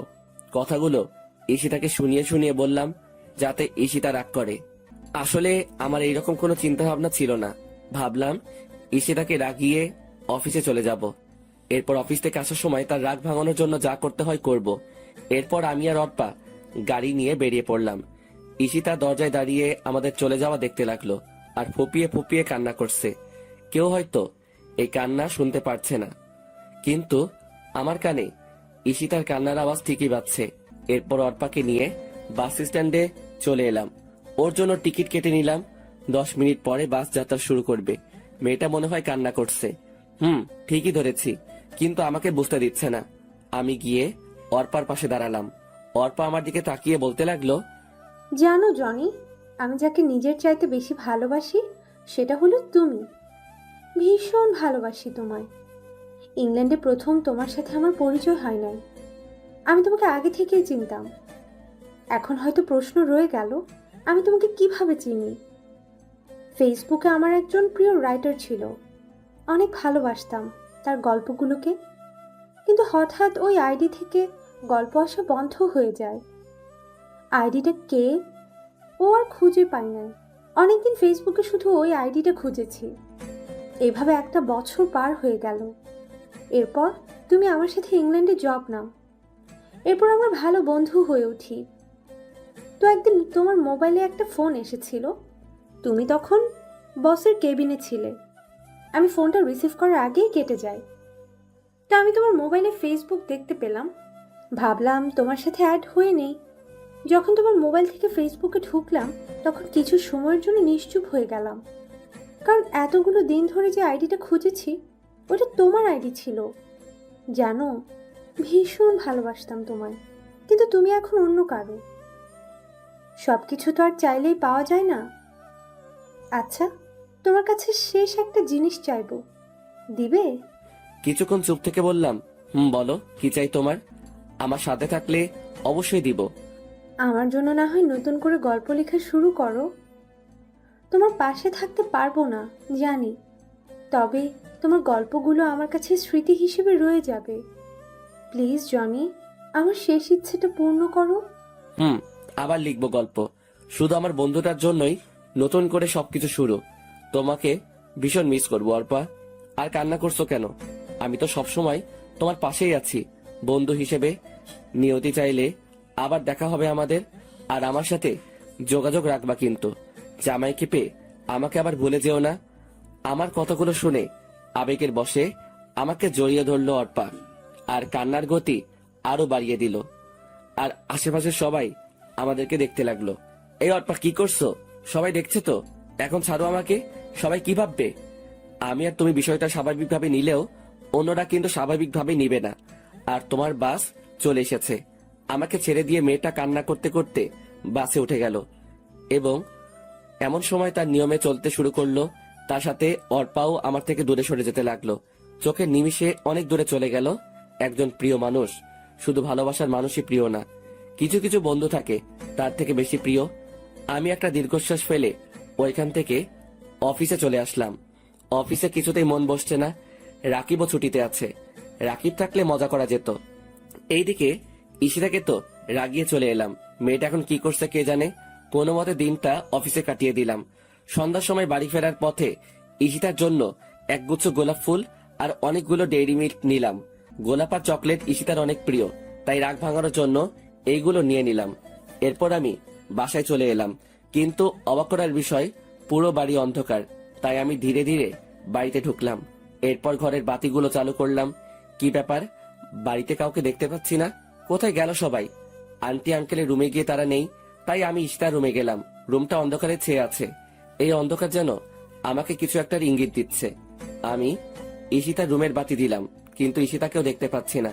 আজকে হলোটা কি? সবাই কোথায় গেল? হঠাৎ আমার চোখ গেল ইশিতার রুমের টেবিলের উপরে রাখা একটা কাগজে। কিছু একটা লেখা আছে মনে হচ্ছে। আমি কাগজটা হাতে নিয়ে পড়া শুরু করলাম। প্রিয় জনি, চিঠিটা যখন পাবে তখন হয়তো আমি চলে যাব অনেক দূরে। এখন আর কেউ তোমার ভালোবাসা পাওয়ার জন্য বসে থাকবে না, কেউ আর তোমাকে ডিস্টার্ব করবে না। একটা কথা কি জানো, কথায় আছে মানুষ দাঁত থাকতে দাঁতের মর্ম বোঝে না। ঠিক তেমনি তুমি থাকতে তোমার ভালোবাসা আমি উপলব্ধি করতে পারি নাই। জানো, যখন তুমি একা বাড়ি ছেড়ে চলে গেছো তখন তেমন কষ্ট পাই নাই। কষ্ট পাইছি যখন তুমি আমাকে শুনিয়ে শুনিয়ে অর্পার সাথে চলে যাওয়ার কথা বলছো। জানো, এই দিনটাই আমার জীবনের সবচেয়ে খারাপ দিন ছিল। তোমাকে অবহেলা করতে গিয়ে কখন যে ভালোবেসে ফেলেছি নিজের অজান্তে, তা ঠিক আমি নিজেই জানি না। এখন তুমি হয়তো ভাববে যে মেয়েটা তোমাকে এত অবহেলা আর অপমান করত, সে আবার ভালোবাসে কিভাবে। তাহলে শোনো, তুমি যখন বিদেশ যাবে তার একদিন আগে আমি একটা খবর পাই। হয়তো ভাববে কি এমন খবর। আসলে ওই দিন যে আমি পার্টিতে ড্রিঙ্ক করে মাতাল হয়ে যাওয়াতে যে ছেলেটা আমার দুর্বলতার সুযোগ নিতে চেয়েছিল, তার সাথেই আমার পথে দেখা হয়। মনে আছে তোমার? আমি ঠিক ওই 4 বছর আগের কথা বলছি। তখন আমি ছেলেটার থেকে সব সত্যি জানতে পারি, আর আমার জন্যই তুমি আমার ইচ্ছেটা পূরণ করলে। আসলে আমি ঘোরের মধ্যে থাকায় কিছুই বুঝতে পারি নাই। আমি ভাবলাম তুমি আমার সাথে মিথ্যে কথা বলে আমার সবকিছু কেড়ে নিতে চেয়েছো। এরপর যখন তুমি বাড়ি ছেড়ে চলে যাও ওই দিন তেমন কষ্ট পাইনি, কারণ তখন তুমি কোনো মেয়ের সাথে চলে যাচ্ছ না। কিন্তু আজকে অনেক কষ্ট পাইছি। আজকে তো অর্পার সাথে চলে যাচ্ছ। এখন হয়তো ভাববে এত কথা বলার মানেটা কি। একটা মানে অবশ্যই আছে, আর তা হলো আমি তোমার থেকে চলে যাচ্ছি অনেক দূরে। আমি বিষ খেয়েছি। এই দেখো, একদম কান্না করবে না। অর্পা মেয়েটা খুব ভালো, তোমার ভালো খেয়াল রাখতে পারবে। আমাকে যদি ভালোবেসে থাকো তাহলে কখনো নিজেকে কষ্ট দেবে না, সব সময় হাসি খুশি থাকার চেষ্টা করবে, আব্বু আম্মুর খেয়াল রাখবে আর নিজের প্রতি যত্ন নিবে। ইতি, তোমার ঈশিতা। চিঠিটা পড়ার পর যেন একটা ঘোরের মাঝে ছিলাম। সবকিছু যেন মাথার উপর দিয়ে চলে গেল। চোখ থেকে টপ টপ পানি ঝরতে লাগলো। চোখের পানিগুলো চিঠিতে পড়াতে চিঠিটা ভিজে ছিঁড়ে গেল। আমি বসে পড়লাম খাটে। সবকিছু এখনো জল্পনা, সবকিছু এখনো কল্পনা মনে হচ্ছে। মনে হয় আমি স্বপ্ন দেখছি। কেন এমন করলে ঈশিতা? এতগুলো দিন অপেক্ষা করলে আমার জন্য, আর শুধু আজকের দিনটা অপেক্ষা করলে কি হতো? আসলে তুমি আমাকে কখনো ভালোবাসো নাই। যদি ভালোবাসতে তাহলে আমাকে ছেড়ে যেতে না। আসলে কি জানো ঈশিতা, সত্যিকারের ভালোবাসাগুলো খুবই অসহায়। শুরু হয় যদিও সুখের মাঝে, কিন্তু শেষটা হয় দুঃখের। ভালোবাসি তোমায় ঈশিতা, খুব ভালোবাসি। এইভাবে একা করে না গেলেও পারতে। কতগুলো বলতেছি, এমন সময় মাথাটা ঘুরে উঠলো। চোখ দুটো ঝাপসা হয়ে আসছে। মনে হয় আর কিছুক্ষণ পরই চিরতরে চোখ দুটো বন্ধ হয়ে যাবে। এরপর কি হলো ঠিক মনে নেই। এরপর নিজেকে আবিষ্কার করলাম হাসপাতালে। চোখগুলো ঠিক মতো খুলতে পারছি না। ধীরে ধীরে চোখ খুললাম, কিন্তু কাউকে দেখতে পাচ্ছি না। এরপর একজন ডাক্তার আসলেন। অভিনন্দন। আমি একটু ভ্রু কুঁচকে ডাক্তারের দিকে তাকালাম। ও, আপনি তো জানেন না। অভিনন্দন এই কারণেই দিলাম, আজকে 47 দিন পর গোমা থেকে ফিরে আসলেন। আপনাকে 50 দিনের সময় দেওয়া হয়েছিল। যদি 50 দিন পর গোমা থেকে না ফিরতেন তাহলে আর কখনো ফেরানো হতো না। আপনার ভাগ্য ভালো ছিল আর আল্লাহ তাআলার সহায় ছিলেন। সবই বুঝলাম, কিন্তু আমার বাড়ির সবাই কোথায়? হঠাৎ করে মাথাটা চক্কর দিয়ে উঠলো। পরক্ষণেই আগের সব কথা মনে পড়ে গেল। আচ্ছা ডাক্তার, কেউ আসে নাই আমার খবর নিতে? ছিল তো। আপনার সমবয়সী একজন মেয়ে ছিল, প্রতিদিন আসতো আপনাকে দেখতে, আর ঘন্টার পর ঘন্টা দাঁড়িয়ে থাকতো আপনার বেডের পাশে আর কান্না করতো। আজকে কি সেই মেয়েটা এসেছে? না, এখনো আসে নাই, তবে প্রতিদিন এই সময়ই আসতো। আজকে কেন দেরি করছে বুঝতে পারছি না। আচ্ছা, এখন আমাকে যেতে হবে। আর হ্যাঁ, আপনার এখন চলাফেরা বারণ। একদম চলাফেরা করার চেষ্টা করবেন না, কারণ আপনি এখনো ঠিক মতো সুস্থ হয়ে ওঠেন নাই। Take care. ধন্যবাদ ডাক্তার। এরপর আমি বেডে শুয়ে রইলাম আর ভাবতে লাগলাম কি থেকে কি হয়ে গেল। কিভাবে নিয়তি আমার সাথে এইভাবে মোড় নিল। নিভে গেছে সব আলো, সব ভালোবাসা। কথাগুলো ভাবতে গিয়ে চোখের পানি জমে গেল। এরপর হঠাৎ কারো উপস্থিতি টের পেলাম। সামনের দিকে তাকাতেই হা করে রইলাম। আমার পৃথিবীতে আবার আলো জ্বলতে শুরু করলো। আমি শুধু চেয়েই আছি। কি হলো মিস্টার, হা করে তাকিয়ে আছেন কেন? ভূত দেখলেন নাকি? তুমি? আমি আমার কিছু না বলে বেড থেকে উঠে যাওয়ার জন্য হাতে যে স্যালাইনের লাইনটা ছিল তার টান দিয়ে খুলে ফেললাম এবং উঠে ঈশিতাকে জড়িয়ে ধরতে গেলাম, কিন্তু আমি সক্ষম হলাম না। ঠিক মতো না হাঁটতে পারায় পড়ে যেতে লাগলাম। ঠিক তখনই ঈশিতা আমাকে ধরে ফেলে। এরপর আমাকে এনে বেডে বসিয়ে দেয় আর ঈশিতাও আমার পাশে বসে। আমি সাথে সাথে ঈশিতাকে জড়িয়ে ধরে কান্না করে দিলাম। আর কি হচ্ছে কিছুই বুঝতে পারছি না। ঈশিতাও আমাকে জড়িয়ে ধরলো। হাই পাগল, কান্না করছো কেন? আমি তো এখানেই আছি। এই দেখো, তোমার ঈশিতার কিছুই হয় নাই। তোমার ঈশিতা তোমারই আছে। আমি এক প্রকার কান্না করতে লাগলাম। আরে কান্না করছো কেন? ভালোবাসি তোমাকে, কখনো কি ছেড়ে যেতে পারি? তাহলে এরকম করলে কেন? আর চিঠিটার মানে কি? প্লিজ আমাকে সবকিছু খুলে বলো। আসলে চিঠিটা মিথ্যা ছিল। তোমার অবহেলা আর নিতে না পেরে আম্মুর সাথে পরিকল্পনা করে এই মিথ্যে নাটকটা সাজিয়েছি। আসলে এত কিছু হবে জানা ছিল না। এইরকম না করলেও পারতে। যাও, ভালোবাসি না তোমাকে। আমার সাথে কথা বলার চেষ্টা করবে না। ওরে আমার বাবুটা বুঝি রাগ করেছে। সরি, আর কখনো এরকম করব না। আসো, তোমাকে আদর করে দিই। দাও।